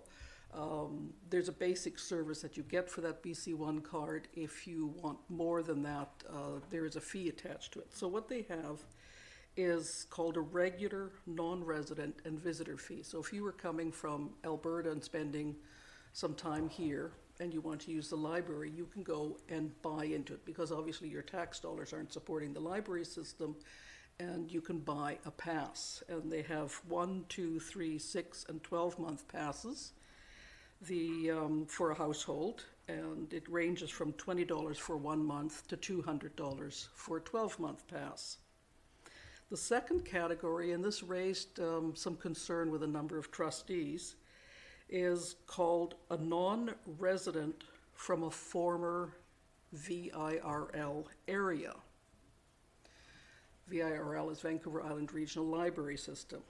And the cost, if you are a non-resident from a former VIRL area, goes from $45 for the 1 month pass, as opposed to $20, to $500 for a 12-month pass. And when the question was raised on the floor to the executive as to why is there a two-tiered system, and it almost seems like this was punitive to someone who had been previously Vancouver Island Regional Library and pulled out, for instance, Central Saanich has now gone to the Greater Victoria Library System.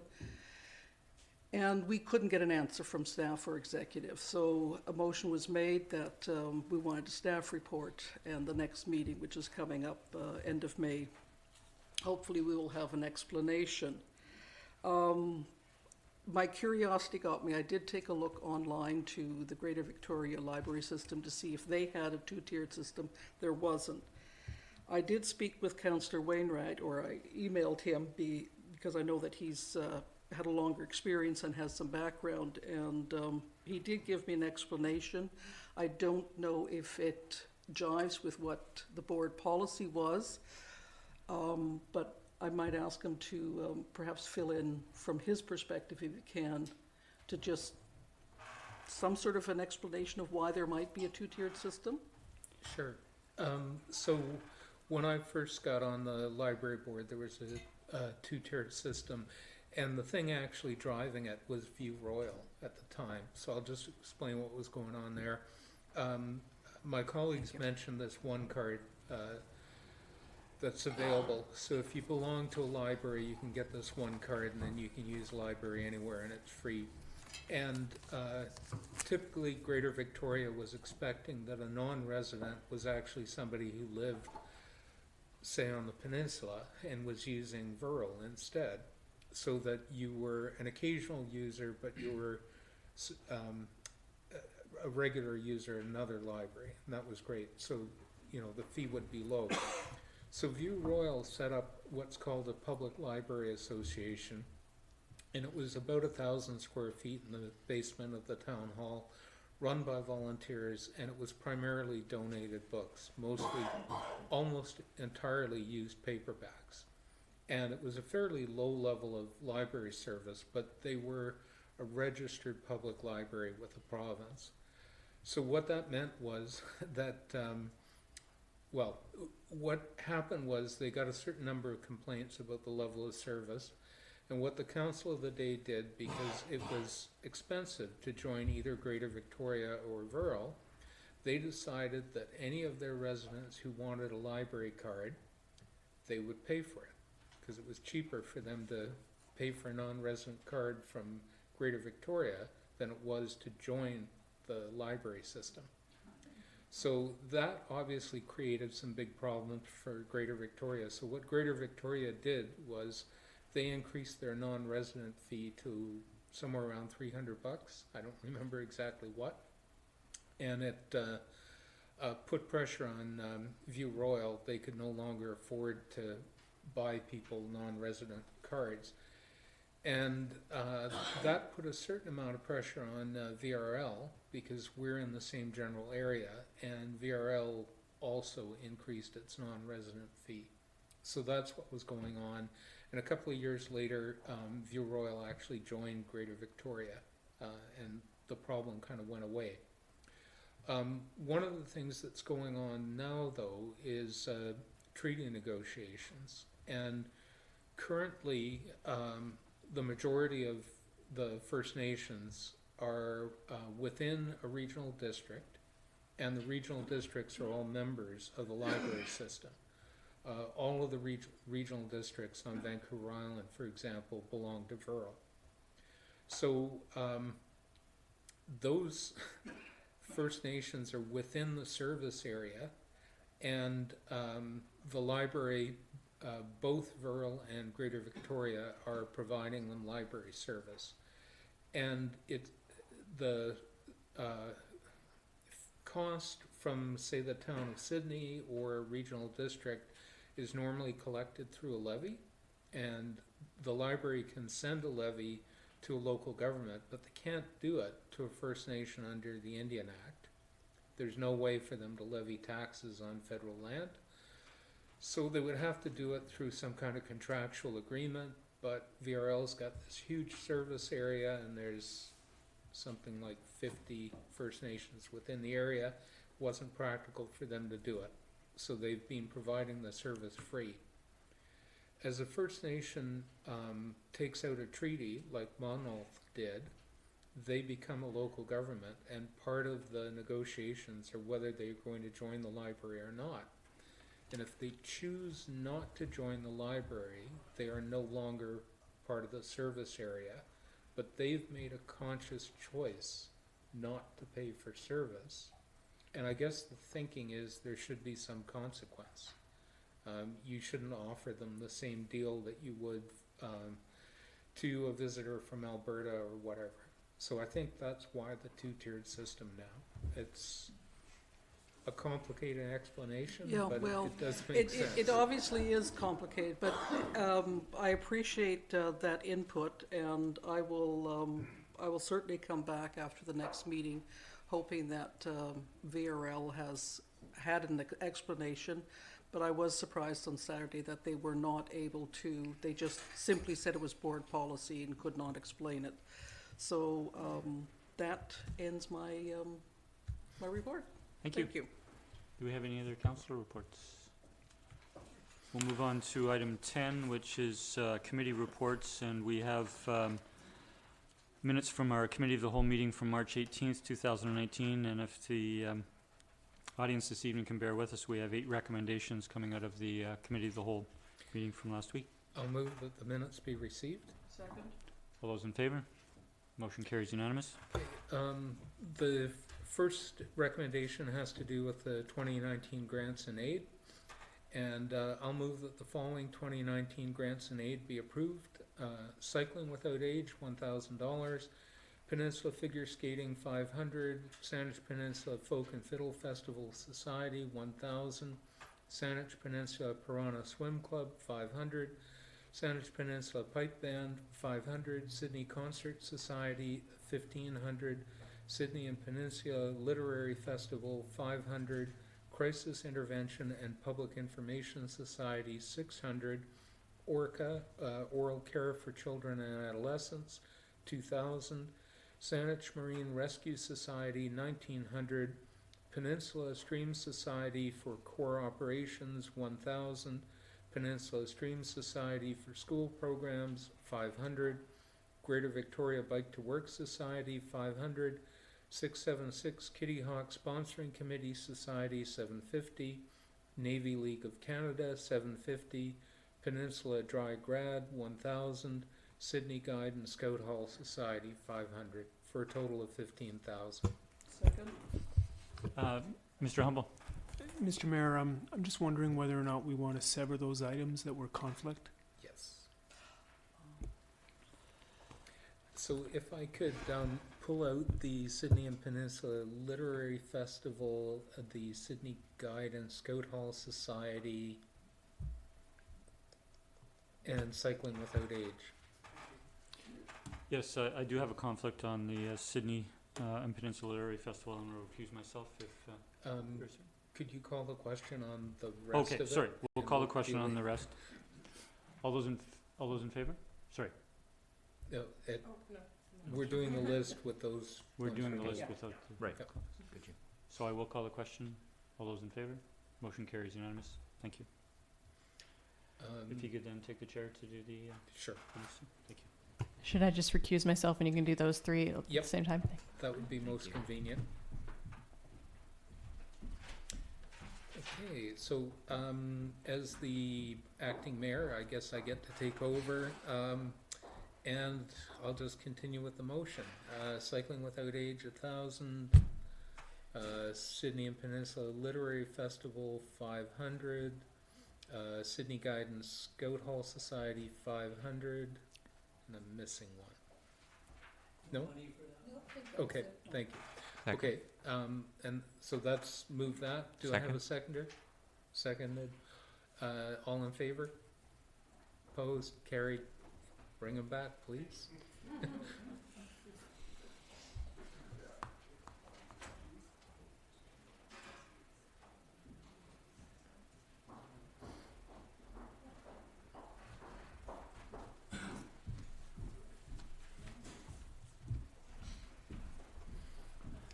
Okay. Thank you, Councillor Wainwright.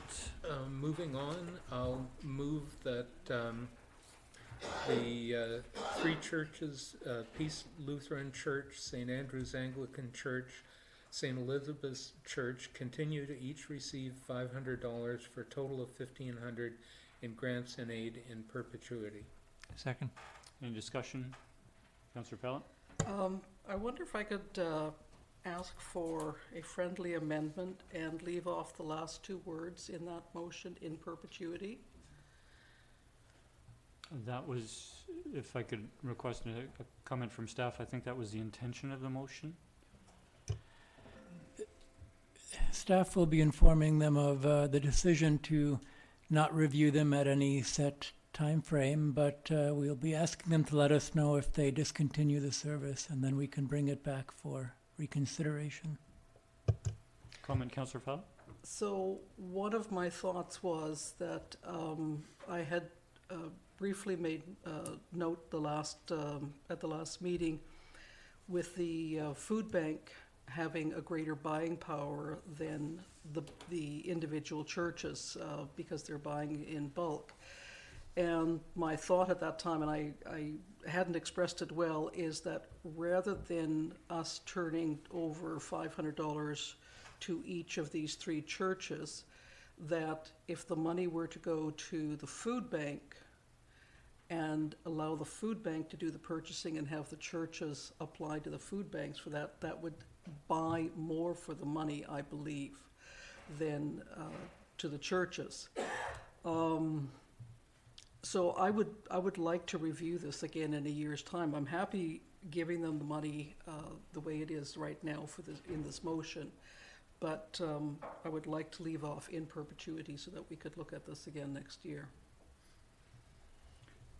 Other comment, Councillor O'Keefe? Yeah, it's not my motion, but I would support that. Because I do remember we having some discussion about that in the past, and as Councillor Fowler says, I also in favor of providing the funding for this year, but would like the opportunity to review whether there's a better or more efficient and cost-effective way of delivering whatever it is that they're providing there. Councillor Wainwright. Thank you, Mr. Mayor. If we actually remove the in perpetuity, there isn't a need for a motion at all because it's already in the approved budget as a line item. Yeah.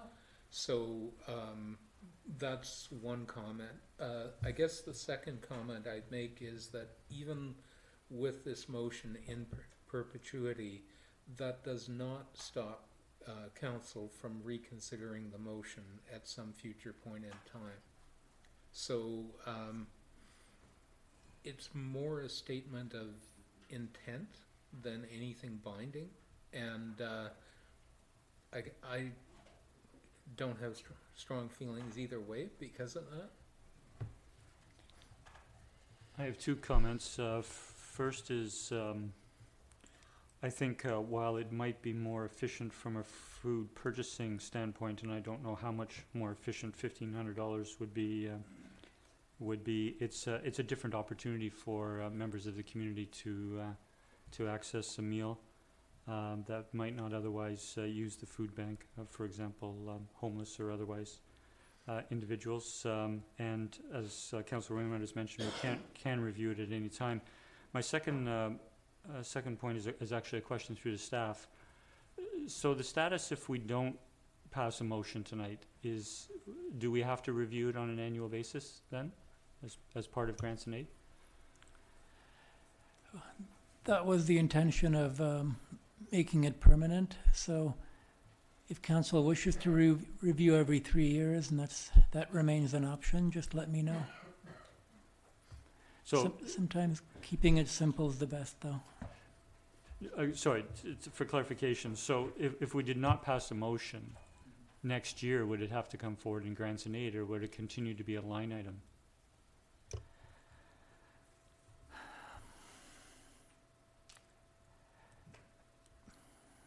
It's a good question. It was originally put in with a set year as that was slated for review, and that was 2019. So it would depend on what motion you replace it with. Okay, so my interpretation of that would be if we passed it as in perpetuity, it would carry on for as long as we wished it. It would remain a light item and not take out $1,500 from the $15,000 grant and aid. If we chose not to pass a motion, we would grant the $1,500 this year, but next year, in 2020, they would likely have to apply as a new applicant to grant and aid. That seems logical. Okay, I'll leave it to Councillor Garnett. I'm in favor of the motion the way it's worded. Having spoken with Ms. Elder in the past, I don't know if it's the same today. It was a few years ago I spoke with her. From what I understand, they get basically 2 for 1. So 1,500 would be 3,000 for them in purchasing power. So that's what she told me in the day. I'm assuming it's probably the same. Sorry, I didn't understand that. Could you say that again?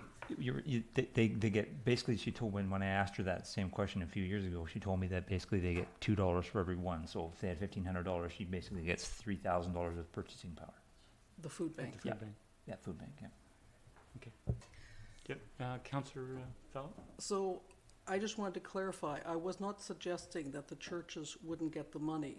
I was suggesting that if it goes through the food bank and they apply to the food bank for what they need, they would get more for their money. Okay. I don't know if food banks provide them to other meal service organizations like that. But I do know in my conversations with Bev Elder that they are currently donating, when they get large containers of food, large cans of food and things like that, that they can't use in the food bank, they do donate it at this time to the churches. They have hams or turkeys or things like that, that goes to the church because they know the churches provide these meals. So that was just one of my thoughts, is that might be a better use of the dollars. I wasn't suggesting that the purpose wasn't valid, just a better use of the dollars. But I will leave it now for the rest of council to make that decision, and I'm happy with it, whichever way. any further discussion? I'll call the question. All those in favor? The motion carries unanimous. Thank you, and we can consider it in the future. Appreciate this discussion. Okay, the next motion, I'll move that the following 2019 grants and aid be denied. Peninsula Baseball and Softball Association, Sydney Museum, BC Aviation Museum Society, Percy's Clubhouse Society, the Farmlands Trust, Wounded Warriors Canada, Sydney Preschool Cooperative. You should while I appreciate that somebody may have a conflict of interest, when the motion is to deny, there is no conflict of interest if you vote for it. So I'll second the motion. Second, I'll call the question. All those in favor? The motion carries unanimous. Okay. If I just may make a comment before you continue, Councillor Wainwright.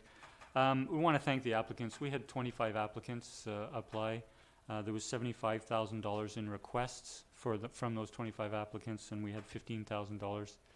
And we did, for those who were here last week, we did have a lengthy discussion, and we're sorry to turn some away, but we hope that the 15 that we've granted is well used in the community.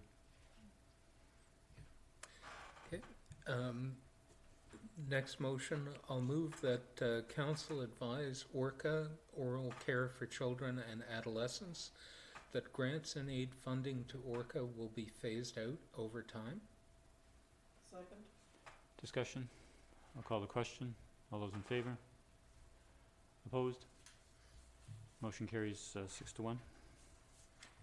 Okay.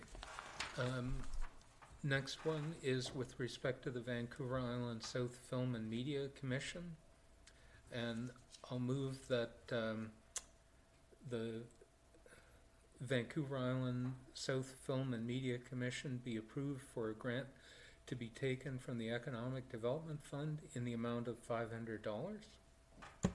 I'll second that. Discussion? Councillor Fallon? Just a quick comment. I oppose this, and I will again this evening, not because I don't think they should get the $500. I just didn't want it coming from the ED fund. Any other comment? I'll call the question. All those in favor? Opposed? 2 opposed. Motion carries 5-2. Now moving out of the grants and aid, development variance permit application number DV 100275, This is 2396 Amelia Avenue to allow for a new roof and decorative columns to be constructed on an existing legal non-conforming portion of a residence which projects into the front yard setback area. It was recommended by committee, and I so move, that owners and tenants in occupation of property within 75 meters, 246 feet of 2396 Amelia Avenue be notified regarding the development variance permit application number DV 100275 to increase the nonconformity of the front setback through the addition of a roof parapet and decorative columns, and that any written correspondence received be forwarded to council at the time of consideration of approval of the variance, and that if approved, only the area of the roof further than 7.5 meters from the south property line be used as a rooftop deck. I'll second that. Discussion? I'll call the question. All those in favor? Motion carries unanimous. Thank you. Okay, the next one is with respect to the request for a street vending license by Island Treats. And I'll note that we've got some additional correspondence from staff on this one. So I think what I'm going to do is move all of that recommendation with the exception of part number 3, and then deal with that separately, if that's acceptable. Please. So the committee recommended, and I so move, that Island Treats be granted approval for a business license to operate up to 4 vending carts for the purpose of retail sales of ice cream products from public property, subject to the following conditions. 1, that the applicant meets all requirements of street vending policy DV-010.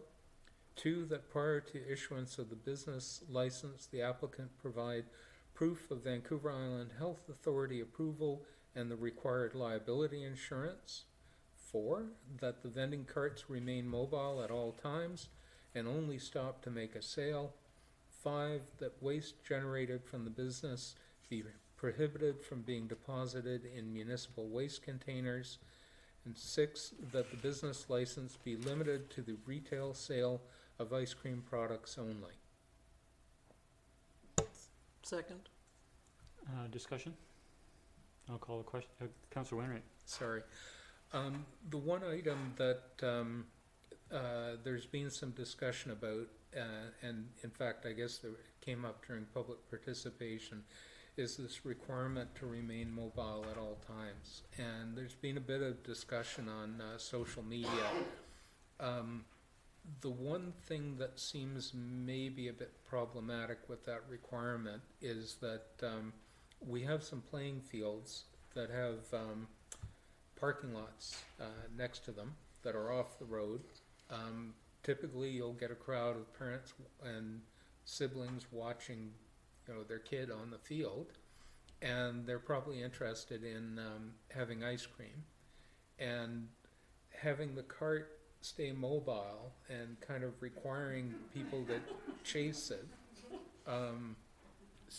doesn't really seem what's intended. And I appreciate that the cart would, you know, if there's a sale, the cart's obviously going to stop. You're not going to make the person run alongside while you complete the sale.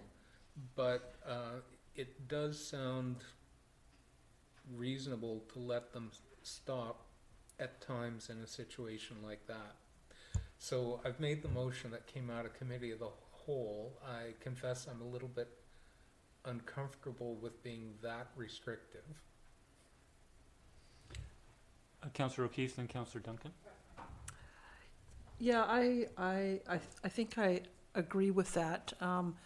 I presume that the reason for it is that there was concern that they would just sit in one place all day and sell ice cream. But if they're in a park for a short period of time and they serve the people that are there, I think that they would be motivated to keep moving to get to the next spot in order to increase their sales. So I'm thinking I would be comfortable with moving that requirement to remain mobile and see how it went. Councillor Duncan? Unless sorry. I hear a good argument otherwise. I was just going to say, if we could pull that one out along with number 3, vote on the rest, and then we would maybe have a discussion. Thinking about that, about somebody having to kind of do little laps around while they knew that those soccer moms were going to be coming over.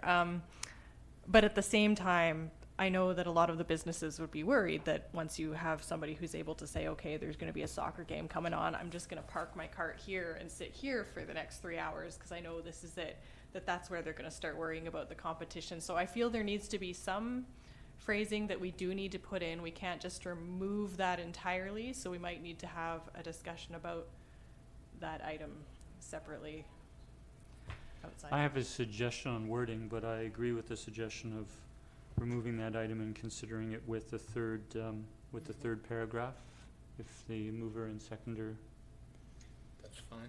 Yep. wish. Okay, so any further discussion on 1, 2, 5, and 6? Councillor Garnett. This is going to sound really picky given what you're discussing, but number 5, the way it's worded, that waste generated from the business, that could be somebody opening a popsicle, eating it, and then throwing it into one of our garbage cans. Are we not allow them to do that? Like, it just seems, I mean, technically speaking, that's waste generated from the business. Can I suggest an amendment that the waste generated by the business operator? That's perfect. So moved. Thank you. I'll call the question on the amendment. All those in favor? Motion carries unanimous. So we're back to considering item 1, 2, 5, and 6. I'll call the question. All those in favor? Motion carries unanimous. So we now have discussion on item 3 and 4 together. If I can make a suggestion, or just for discussion with regards to item 4 and regards to mobility, I might suggest wording that reflects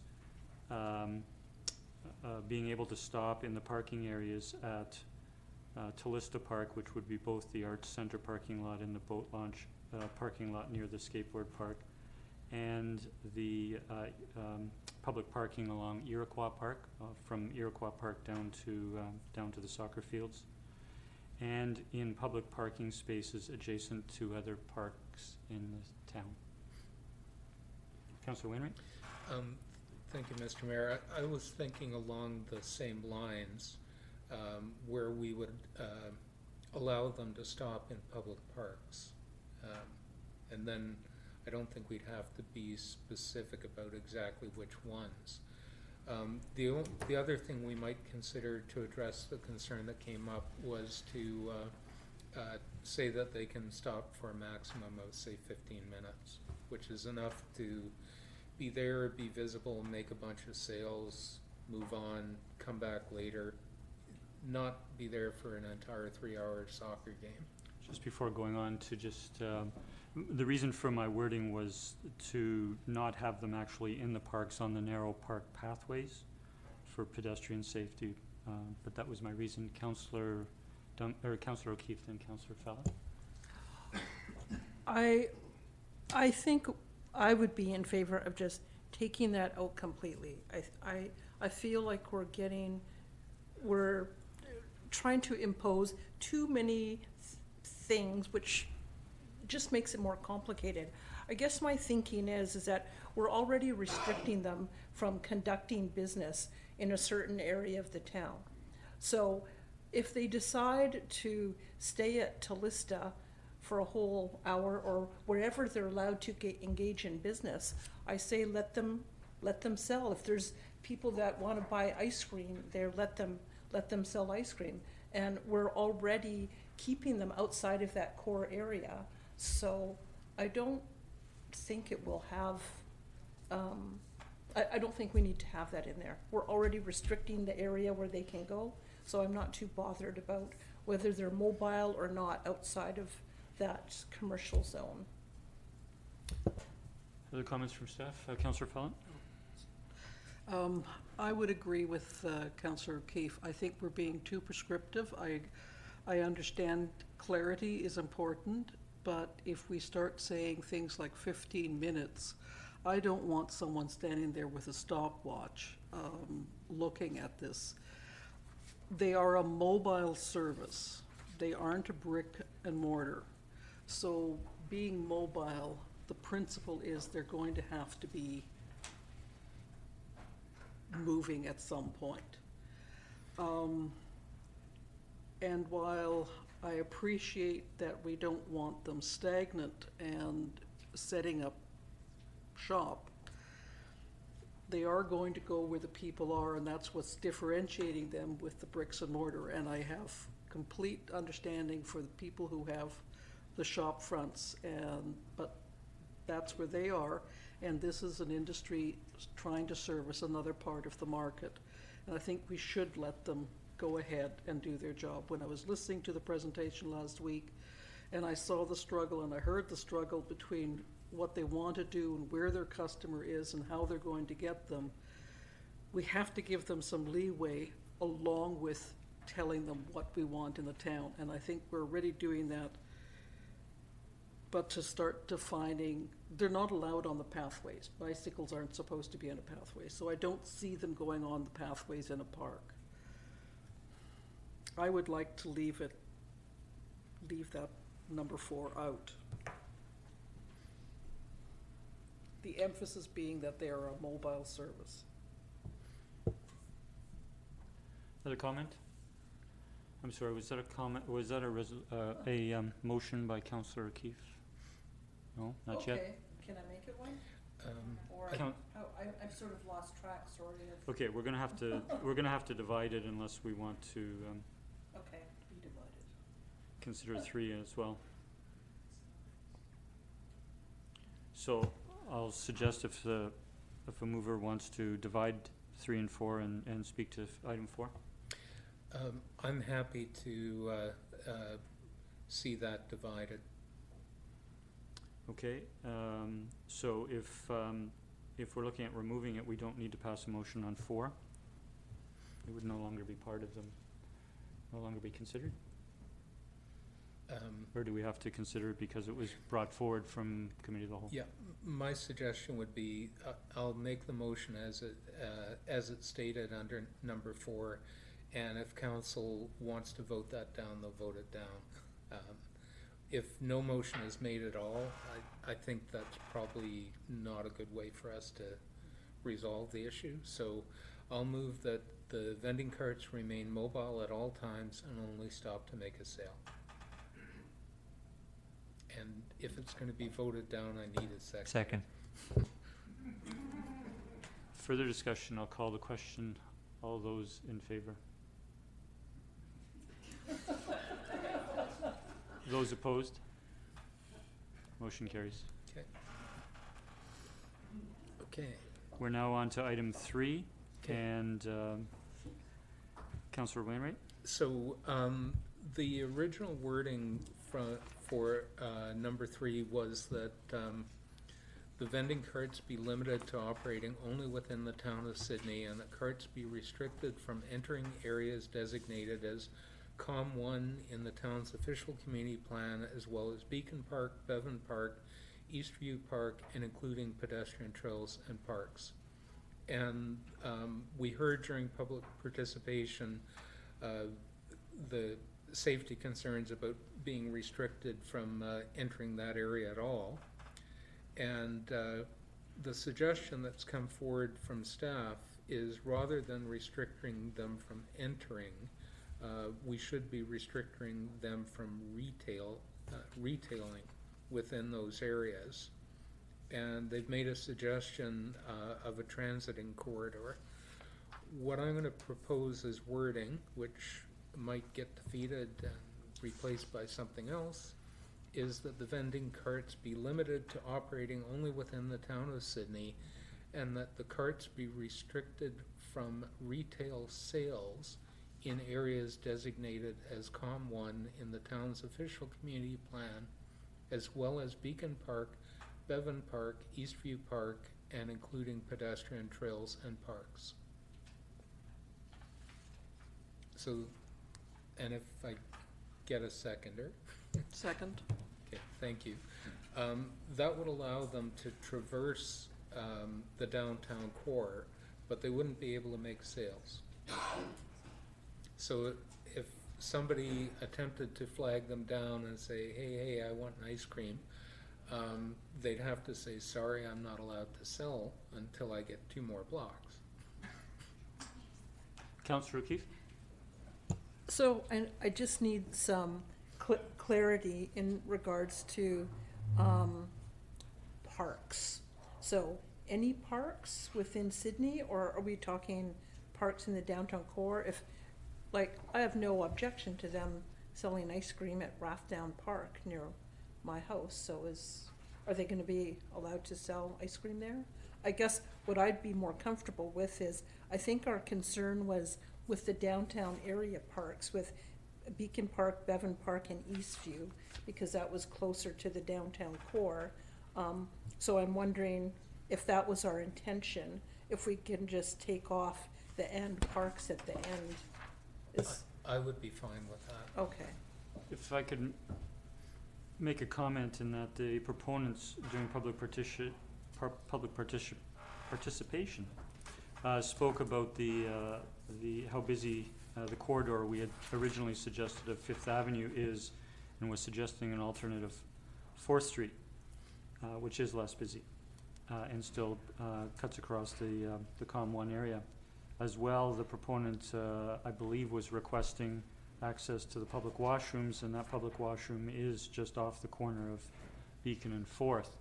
So if we were to simply change the wording such that at the end of the motion proposed by staff, with the exception of transiting COM1 area north-south on 4th Street, I'd leave Lochside Trail in as just as an option, and using the public washrooms. That provides a transit area as they requested, and doesn't allow them to traverse the rest of the downtown. Councillor Wainwright and Councillor O'Keefe. Thank you, Mr. Mayor.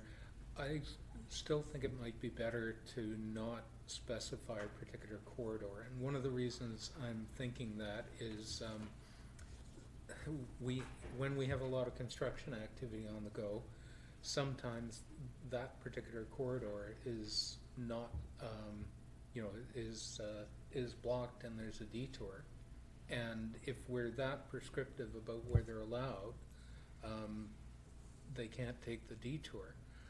So I am confident that they're going to try to pick a route that's safe, and I don't think it really matters exactly which route they take, as long as we've got that requirement that they can't do retail sales within that area. That means if they need to stop to use the public washroom, they can do so. If they get a flat tire, they can deal with it, a variety of things. And if, because of something blocking that preferred route, they take a different one, they've got the flexibility, but they can't do retail sales, and that's what the issue really is.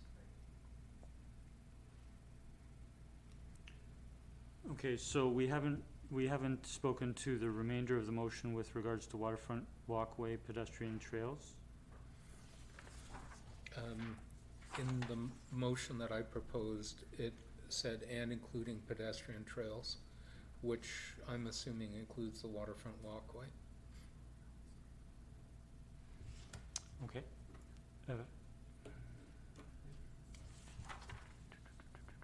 Councillor Duncan and, sorry, Councillor O'Keefe, you were next. Yeah, thank you. So, same comment as Councillor Wainwright, that I don't think we need to prescribe a particular routes that they can or can't take. I would support that. If we've changed the wording so that they're banned from retail sales in that area, then they can just take whatever route.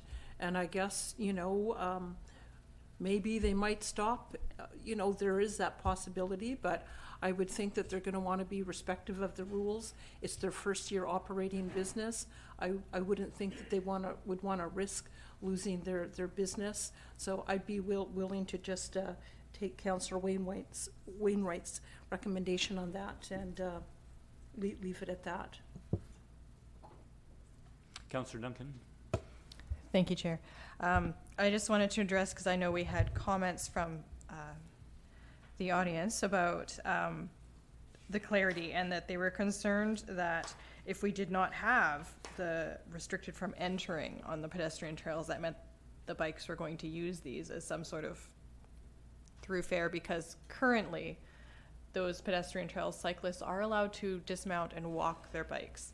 I am not concerned that with the motion, as Councillor Wainwright has put it on, that would be a problem, because if you're a business and you're, trying to get through, there's no point for one of these bikes to try and go walking down there if they're not going to be allowed to retail sell. The pedestrian pathway along the waterfront doesn't go anywhere. It's not a throughfare. And I feel the same way about the trails through our parks.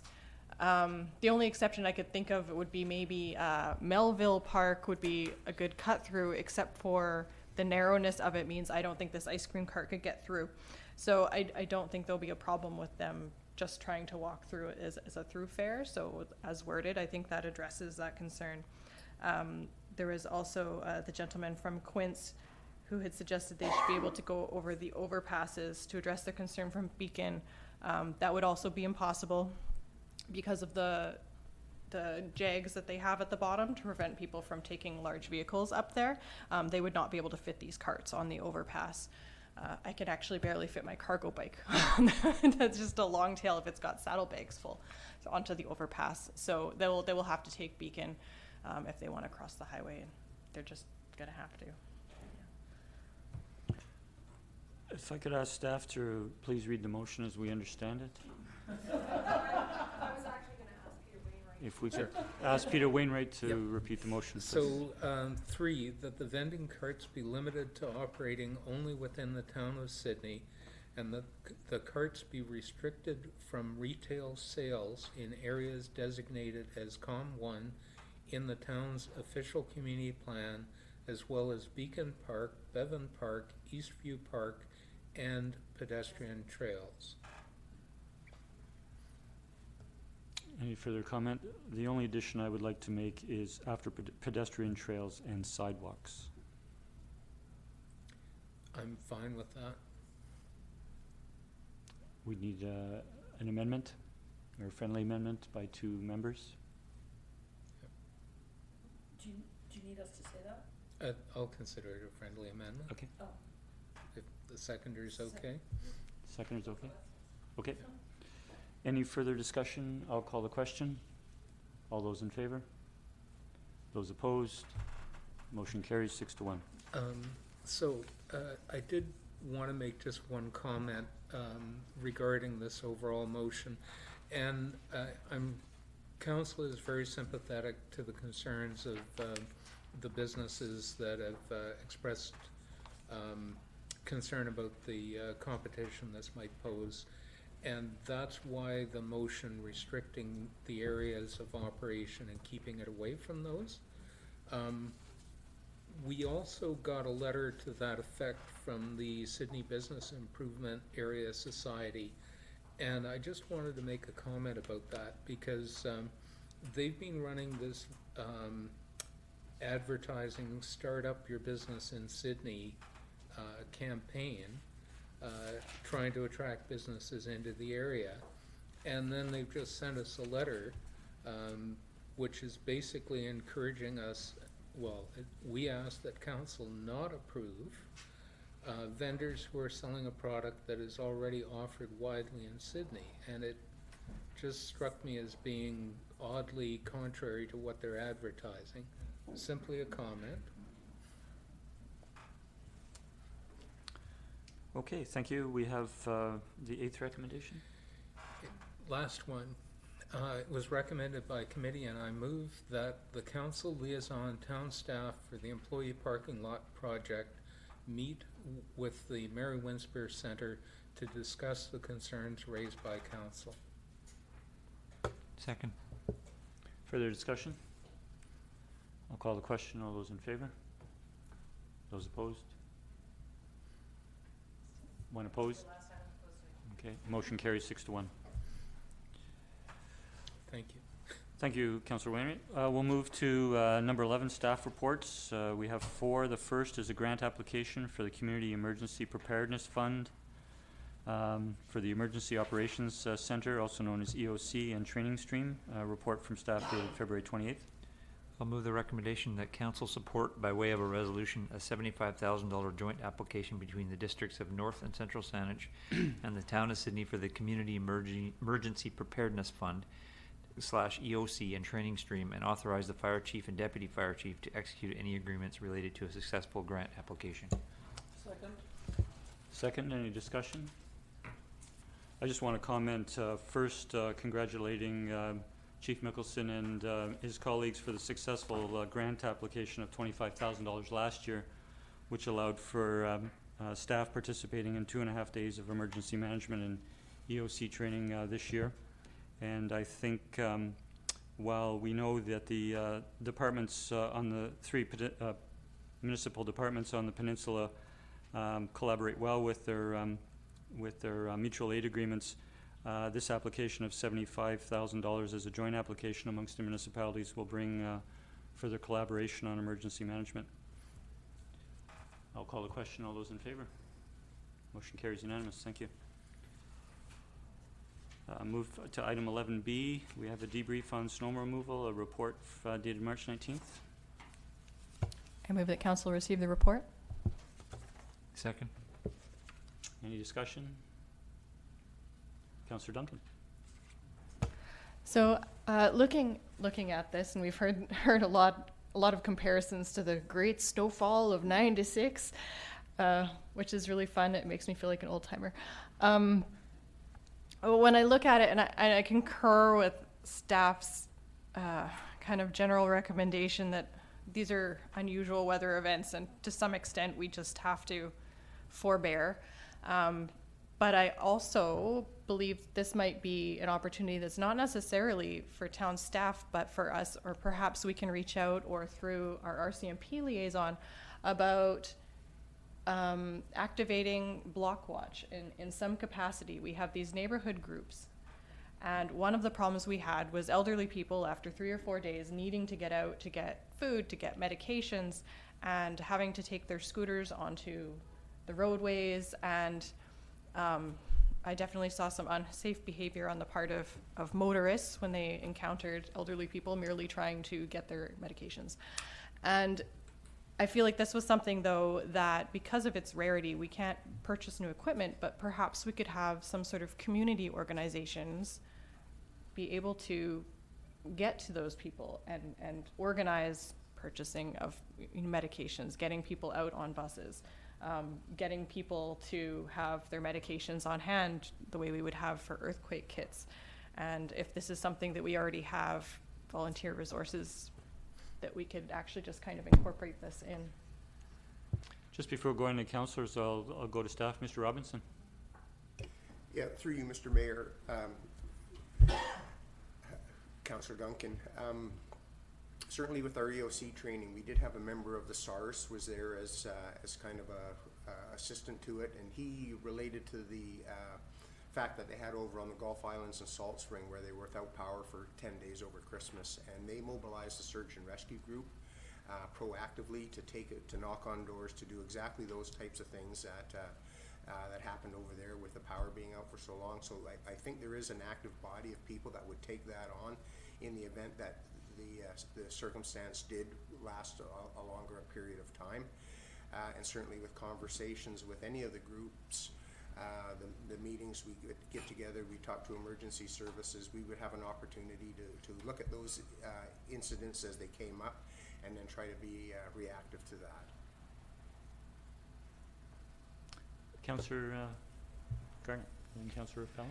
Yeah, I'll be meeting as liaison with that group very shortly, and I can definitely bring that point forward and see what they have to say about it. Just another thought. It is possible with climate change that this might be our new reality.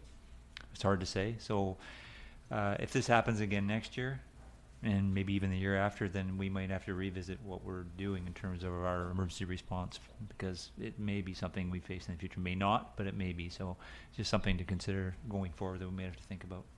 Thanks. Councillor Fell? Thank you, Mr. Mayor. I would like to reach out and commend staff for the work that they did do. I think it was incredible, and certainly, I mean, I was very aware of the overtime that people were putting in to read it in the report and look at the hours. It's quite incredible.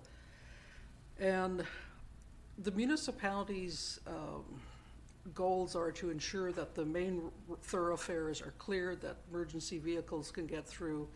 But I'm going to take a line out of the Cycling Without Age. They called it active citizenship.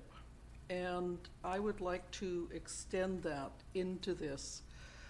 We had, Councillor Duncan was just talking about the sidewalks and people we are promoting ourselves as a pedestrian-friendly town. And I think we need to look at ensuring that our sidewalks are accessible. We've got cyclists, we've got walkers, we've got scooters, and I'm not looking to staff on this one. I'm looking to the community. We do have a bylaw in place that states to keep your walkways, and there's a reason for that. I also know of circumstances where people weren't able or failed to do their due diligence, and emergency vehicles did run into problems trying to get to them. And this isn't good. So if we take on the responsibility and become active citizens within our community, that means we do get to know our neighbors, we do check on them, we are aware of who needs something.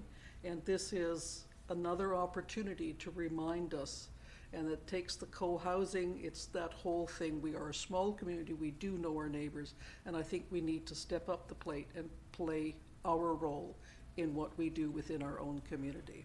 Thank you. Thank you for those comments, Councillor Fallett, Councillor Wainwright, and Councillor O'Keefe. Okay, just for the benefit of the audience and viewers, the staff estimated that the cost to date for 2019 on snow removal are about 117,000. That's 81,000 over what we budget to do that kind of thing. So we did get a certain number of letters, people expressing concern about the degree to which, you know, we remove snow and various issues, and I just hope that people understand that, well, first, our staff were flat out, you know, potentially we could have brought in contractors, that kind of thing, if they weren't already booked doing other things. But that was quite a significant level of effort that our taxpayers are going to be picking up. And if the expectation was a significantly higher level of effort, the cost would have been dramatically more. So just for information. Thank you, Councillor O'Keefe. Thank you. So I just want to say to staff, this was a great report, and it's quite impressive. And anybody who hasn't read it, you should.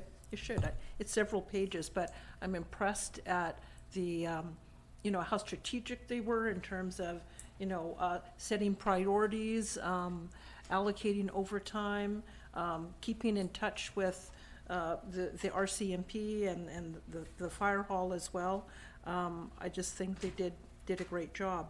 A couple things I was wondering about is, so I know that I happened to be out at Summergate Village shoveling snow out there when the fire, there was an emergency incident, and then I believe the town of Sydney was called in to plow their streets because they hadn't made provision of that, and I understand, you know, will be cost recovery for that.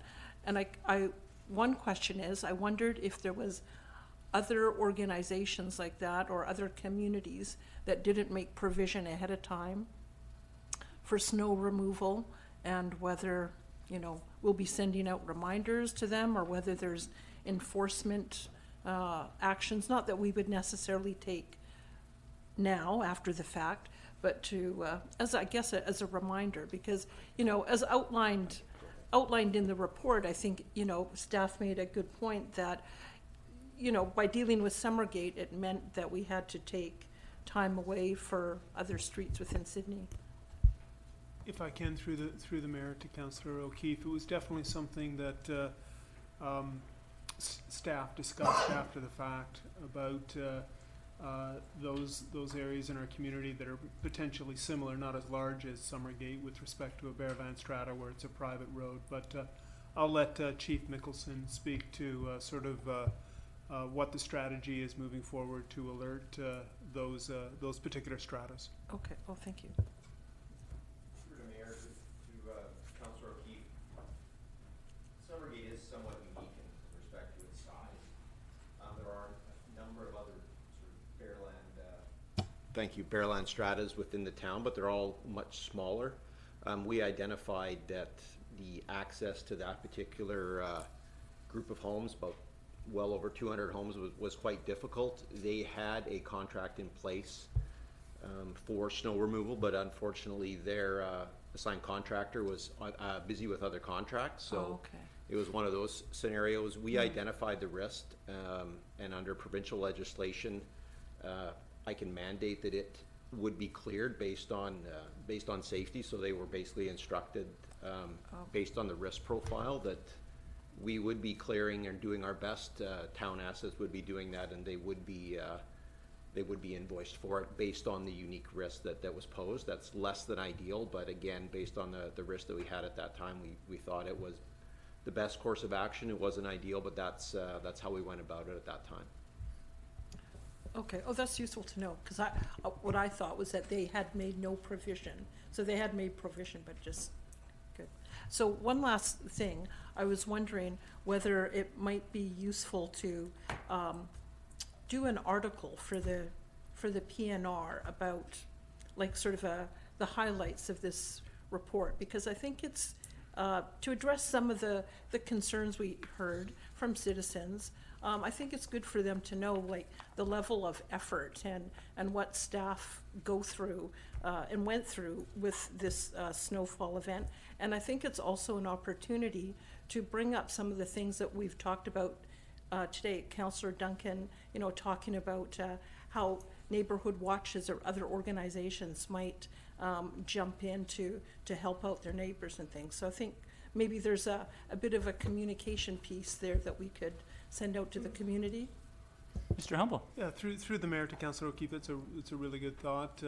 We do have a small piece in our upcoming town talk on the snow event, and some reminders about the bylaw, etc., and that type of thing. But yeah, that's something. I mean, we can certainly reach out and see if there's interest, possibly on the PNR, maybe taking snippets of the report and utilizing that for a bit of a story. But yeah, I mean, I think that staff are very proud of the response and that was undertaken, and it would be good to be able to, I guess, express that to the community as well. So thank you.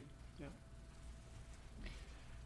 Any other comments? Did we call the question? Not yet. I'll call the question. All those in favor? Motion carries unanimous. I'd just like to extend a final thank you to Brian Robinson, our manager in Public Works, and his team, and the chief for the work during the 7-day snow event, and also for all of senior team getting together for the extensive debrief, which will help prepare us for the next event, whether it comes in a year or whether it hopefully comes 10 to 20 years from now.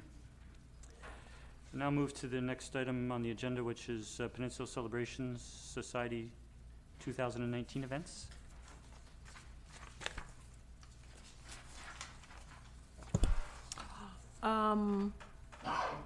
I will move that the road closures mentioned be approved, subject to the following conditions: that PCS obtain approval from the RCMP to ensure traffic control is approved and in place to their satisfaction; that PCS obtain approval and a parks use permit for the use of Beacon Park for all Sydney Canada Days events, Summer Sounds events, and the Sparkles Parade, that PCS conform to all town bylaws, that PCS arrange a meeting with town staff, the RCMP, and the Sydney Fire Department to review safety requirements at least 4 weeks prior to each event, and that PCS send out notices at least 2 weeks prior to each event to affected residents and businesses advising of the events, and provide a contact number should there be any concerns or questions. Second.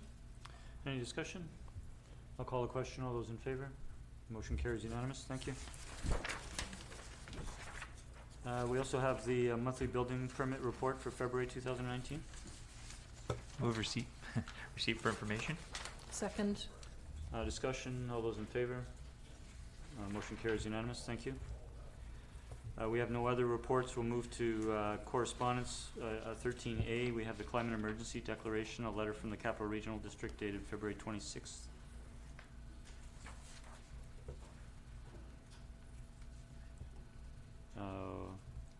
If we could have a motion.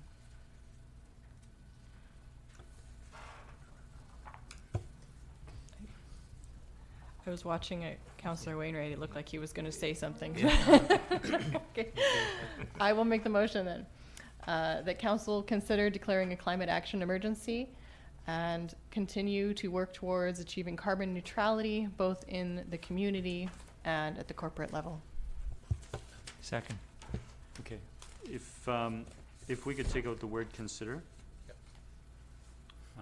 It is for our consideration, but if we're making a motion. Absolutely. Sorry, I know that was second? That's what I was going to do, suggest taking that out. Any discussion? Councillor O'Keefe. So, I guess what I'm wondering is, if we're going to declare a climate emergency, what are we going to do about it? So, when I hear emergency, I think of calling 911 because something needs to be done in like right now.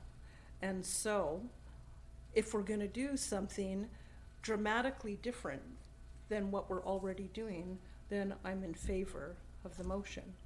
If we're just going to do things that we were going to do anyways, I'm not. And the reason is, I think, I guess I'm just concerned about declaring an emergency and then not acting on it in a very specific way, and that it undermines the whole issue, which I think is really important.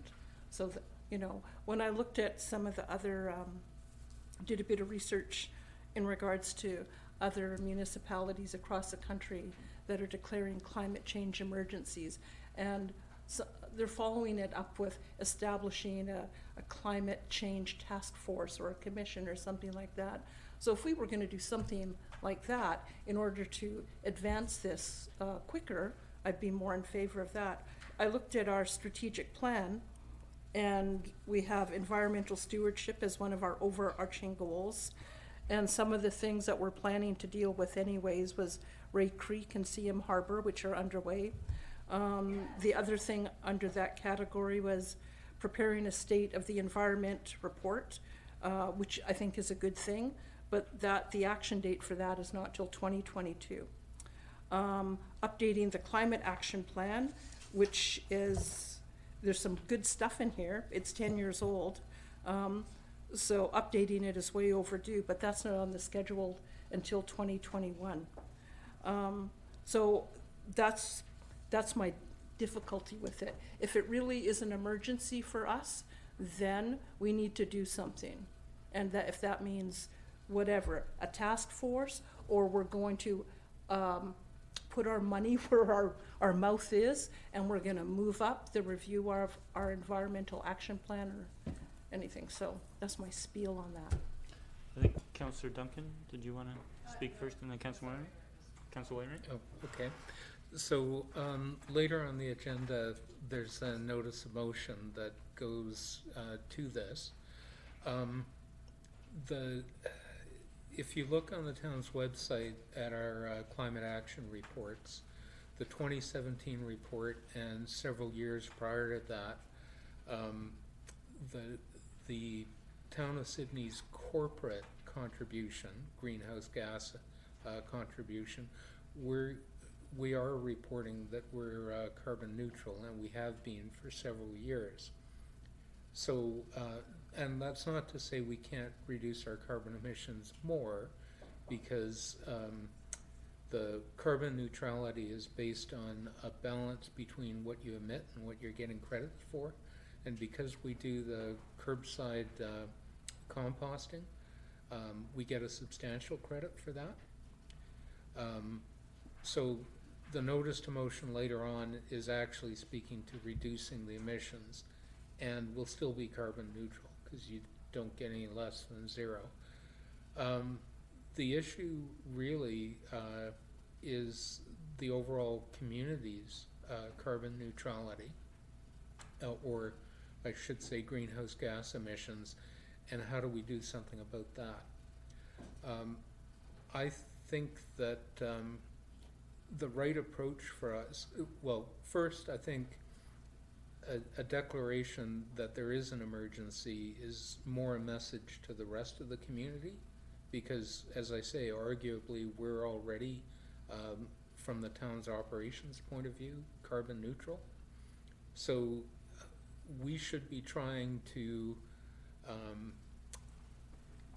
generate awareness that there's a need to do this, get information out there about how you can potentially do this, provide information on what your options are, where there are grants or things that can help you. So, for example, there's provincial grant to convert your oil-fired furnace to something more efficient.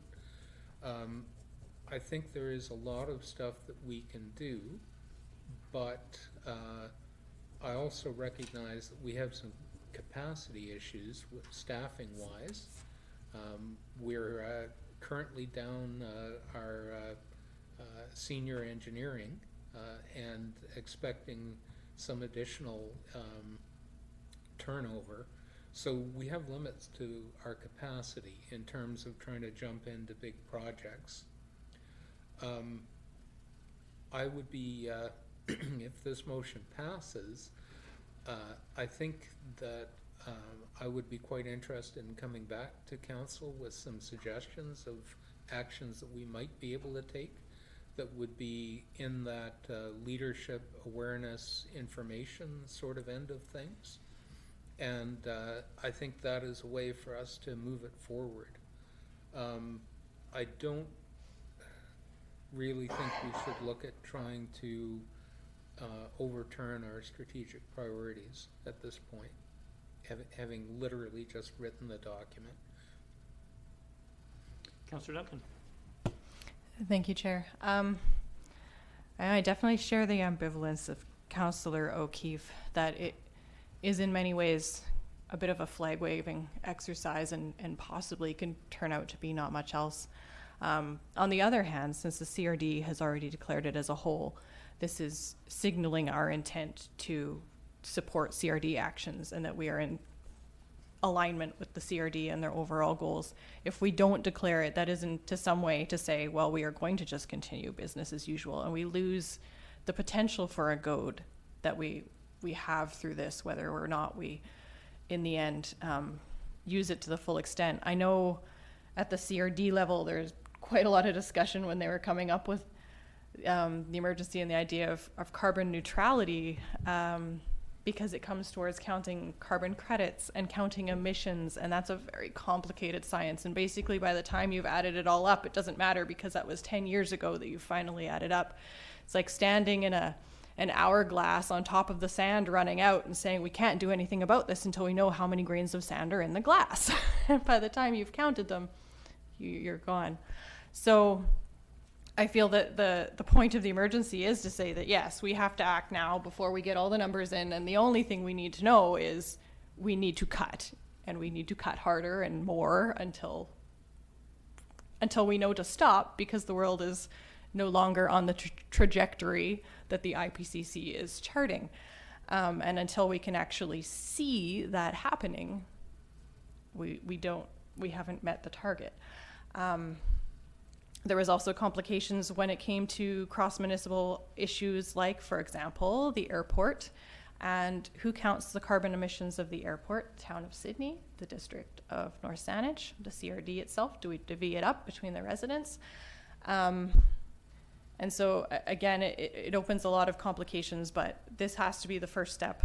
And otherwise, we won't make any more additional steps, and we'll get bogged down in trying to count our credits and stuff until it's too late. Councillor O'Keefe? I'm still unconvinced. So to declare an emergency, yes, okay, that's a good thing in terms of awareness, but in this climate action plan, so what it shows is that the effect of town operations is minuscule compared to the greater community. And so, as you know, you pointed out, is we need to get it out, we need to get the community more engaged. And so unless there's actually a plan to go along with this, you know, and I appreciate Councillor Wainwright's comments about, well, if we approve this, that maybe we can come forward with something. I would be more comfortable with this if we said we're declaring a climate change emergency and we are establishing whatever you want to call it, a task force or a community advisory board in order to help publicize these sorts of things to go out in the community. You know, we had the Sydney Summit here earlier in the fall, and there was we know that there's a lot of interest in the community, and I think what's needed is some sort of body with Councillor and the community to come together to pull out these some of these recommendations, some information about how it's actually affecting our community. You know, blue-green algae on Elk Lake and Beaver Lake is, you know, that's how climate change is affecting us here, and there's lots of other things. So, Councillor Duncan. So I can speak to that somewhat. I think that there is a CRD, Intermunicipal Climate Task Force, and it will be reconvened. April 3rd is our first meeting. I'm the one who's going to be on it. And so we know that if the CRD has declared this emergency, there are probably going to be some changes there. And the first thing we're going to be talking about is what sort of action come out of that.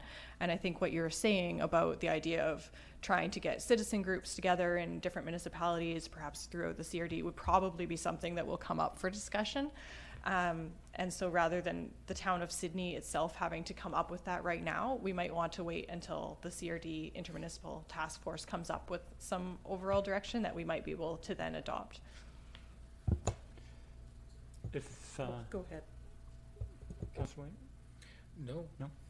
If I could make a comment, having sat at the CRD board that passed this resolution, we did direct the Environment Committee to bring actions forward, and substantial actions have been added to the strategic plan of the CRD. One of the challenges that I think the CRD board recognizes is that smaller communities such as ourselves do have limits to staff resources more than the larger municipalities, and hence they are currently applying for a $1 million grant that will help a study on the most effective investments for the municipalities to reduce greenhouse gases. And so I think with the initiatives that CRD are moving forward with, municipalities such as ourselves can certainly learn from those, and I think we should support this initiative. While we may be limited in the immediate future to taking emergency action, we have started this evening with a notice of motion. Councillor Wainwright is looking to bring other things forward, and we'll certainly be reviewing our strategic plan again this fall. So I would support this motion. Any further discussion? I'll call the question. All those in favor? Those opposed? Motion carries 6-1. Thank you. We'll move to item 13B, which is Sculpture Walk Administration. We have a letter from the Artsy Community Arts Council dated March 8th. I'll move the recommendation that staff draft an MOU between the town and Artsy outlining the terms of reference of the administration of the Sculpture Walk. Second. Discussion. Councillor Fallon? Just a quick comment. I know that Artsy was quite excited to take this on. They, it's a big project for them, but they were happy to do it and are looking forward to it. So I'm looking forward to them doing this as well. Thank you. No further discussion. I'll call the question. All those in favor? Motion carries unanimous. Thank you. And last item of correspondence, the 2019 Community Child Care Planning Program, a letter from the District of Saanich dated March 18th. I'll move the recommendation that Council approve the District of Saanich as the primary applicant to apply for, receive and manage the grant funding on Council's behalf. Second? Comment? Councillor O'Keefe. I guess just questions. I'm just wondering, so Saanich is going to administer this block of funds. How will we participate in terms of providing input in that? Will they deal with staff or? Yeah, I can answer. Oh, okay. I can answer that. Okay, So, sure. Yeah. again, we worked amongst the 6 mayors. So there are 6 municipalities applying jointly. Each municipality receives $25,000, which totals $150,000. Council previously passed a resolution to support that joint grant application. Upon upon the application being submitted by Saanich on behalf of the 6 municipalities, the granting organization has come back and said a housekeeping detail is that one organization has to be responsible for the accountability of the funds. There will be an intermunicipal group to speak how those funds will be spent throughout the 6 municipalities. So this is a bit of housekeeping, I believe. Any further discussion? I'll call the question. All those in favor? Motion carries unanimous. Thank you.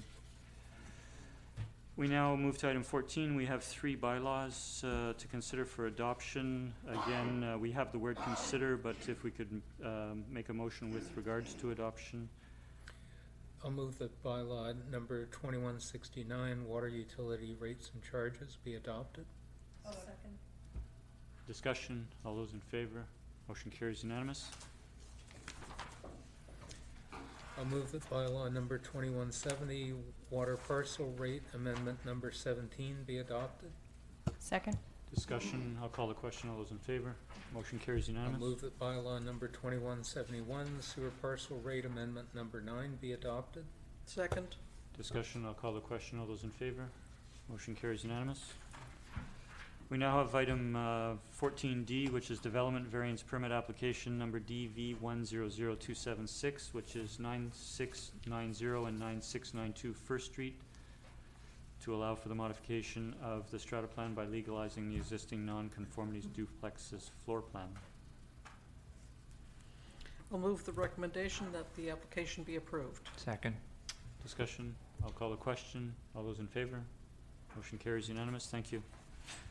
And we move to item 14E, which is Development Permit Application Number DP100782 and Development Variance Permit Application Number DV100279, which includes 2319 and 2325 Breather Avenue and 9927 7th Street, to allow for the modification of the strata plan by legalizing the existing non-conforming duplexes floor plan. I'll move the recommendation that the application be approved and that development permit application number DP100782 be approved, subject to conditions as per Council Resolution number 2019.14.105. Second. Discussion. Councillor Wainwright. Thank you, Mr. Mayor. The majority of the correspondence we've gotten on this application is in support. There are a couple of ones that are opposed, and I wanted to, I'm going to be supporting the application. I wanted to talk about some of the concerns that have been raised. So one of the letters of objection is basically about the size of the development. And they're saying higher and larger than the townhouses recently in the area and so on. I guess the important point, there are some variances being proposed, but they're not about the height or the overall massing of the building. The development as proposed is actually quite a bit less than the lot coverage that's permissible under the existing zoning. So if I think of developments that I've seen over the past 4 years of council term, normally one would expect a larger building than what they're proposing. With respect to the overall height, one of the variances they're asking for is about the railing on the patio on the roof. The other one is about the placement of where the elevator access to the roof is. They're not about the height of the building. And the patio railing, they're actually proposing to be transparent. So it's not something that's going to be casting shadows overshadowing adjacent properties. One of the letters is a property that's to the north, so it's across the street, and they're expressing some concerns about the roof patio and affecting the privacy of the backyard. And I'm really finding this one difficult because they're on the north side of the street and their house is in between their backyard and this particular development. So I can see how it might affect the privacy of their front yard, but I'm really finding the privacy of the backyard a stretch. And with respect to the building casting a shadow, there's none of the variances relate to the building casting a shadow. As I mentioned previously, the height and the overall massing of the building is consistent with the zoning. So the variances that are being asked for are actually pretty small, and they tend to improve the character of the development rather than the reverse. So I guess the overall tone seems to be that, and in fact one of the letters is expressing concern that that the official community plan and zoning allows a development of this magnitude. So it's not about the variances at all, it's about the existing zoning that allows this. So the decision that council is being asked to make tonight is about the variances. And the objections that I'm hearing don't relate to the variances. And for that reason, I'm actually going to, those objections aren't relevant to the decision I have to make tonight, which is why I'm going to be supporting the application. Thank you. Councillor Duncan. Thank you, Chair. Yeah, Councillor Wainwright addressed that we can't make decisions on the zoning, and I also wanted to address, and staff can feel free to correct me if I misconstrue this, but I asked how long that residential multifamily zoning had been in place for, whether it was introduced to the last community plan or whether it's been there longer, what the history was, and it appears that that has been zoned as multifamily housing since 1988. So one of the commenters during the public participation period said that part of the thing that they were regretting was that this was becoming more multifamily housing, and that there are the single family houses that are some of the last in this area, and they'd like to keep that. That is true. This area has been zoned to be converted to multifamily housing for 30 years, and that conversion has merely not happened because these houses have not really yet reached the end of their lifespan. And it seems like, given the pulse of building, that kind of at the, I know my house was built in 1970, and there seemed to be a large pulse in the 80s, and now this is kind of that second pulse that's coming after that. And so the general economy and simply the aging of our building stock means that a lot of things are turning over all at once, and what we're seeing is very long-standing plans kind of coming into effect, this potential that's always been there being realized suddenly all at once. And since most of us don't necessarily go and check the zoning in our town all the time, we just look at the neighborhoods as they are when we purchase and go about our days, that it can come as a shock to us when that suddenly happens. So I understand why it's shocking. However, looking at it, we know that this isn't a matter of a suddenly sprung issue. Any further? Councillor Garnett?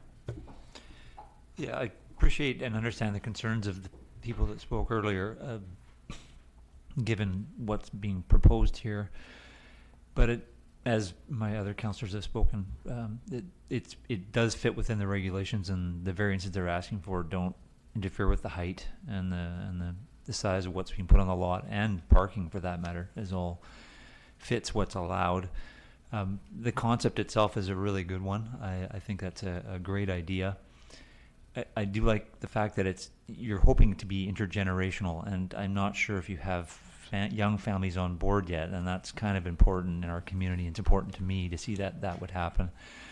And as I've spoken at previous council meetings, and I know this is beyond your guys' purview of what you have to do, I would like to, hopefully the people that are being moved out of their homes have found somewhere else to live, and then I'm hoping that you as a group have worked with them and are helping them along the way. I know you're not responsible to do that, but in considering what's morally and ethically right to do, I'm concerned for those individuals and families that have to find other accommodations, and that's the one downside of this whole project to me. I really love the idea, but it just breaks my heart to think that people are losing their homes over something like this. So, but wish you luck. Thank you. Any further comments? I just want to add that I'll be in support of the motion. I do share the views from the Councillor Wainwright and Councillor Duncan. I won't repeat them. And if there's no further discussion, I'll call the question. All those in favor? The motion carries unanimous. Thank you.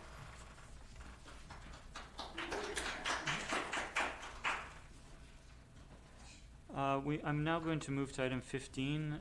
During approval of the agenda, I neglected to note that Councillor Wainwright had requested prior to the meeting to remove item 16.5 from correspondence to new business, and so if we could have a motion to do that now and consider.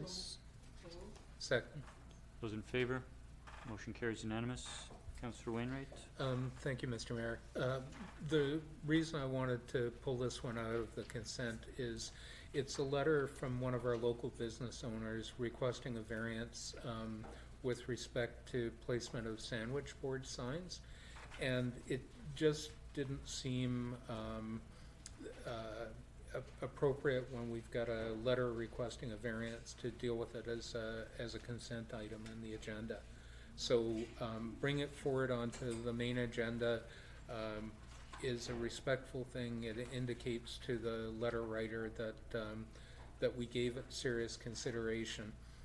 Staff had responded to the letter already by email, indicating the rationale for not allowing sandwich board signs to be placed as the individuals requesting. I think their response is entirely appropriate, and I'm not proposing that we do anything different. So they've gotten a response indicating that there's a good reason for not granting the variance, and I don't think we need any additional action. I'll simply move receipt of the letter. Second? Second discussion. All those in favor? Motion carries unanimous. Thank you. We'll now move to item 16 and consider the remaining items of correspondence for information. Move receipt. Second. All those in favor? Motion carries unanimous. Thank you. We'll now move to item 17A, which is a notice of motion from Councillor Wainwright. Thank you, Mr. Mayor. So in the notice of motion, I included quite a few whereases, but given the time and such, I'll simply go straight to the actual motion. Be it resolved that staff investigate and report to council on the merits and options for accelerating the conversion of Sydney's light-duty fleet to electric vehicles. I'll second that. Discussion? This is a notice of motion, so I don't think I need a seconder, and it gets dealt with at the next council meeting. Okay. I will then move to item 19, adjournment. Move adjournment. Second. Those in favor? Motion carries. Thank you. Good meeting.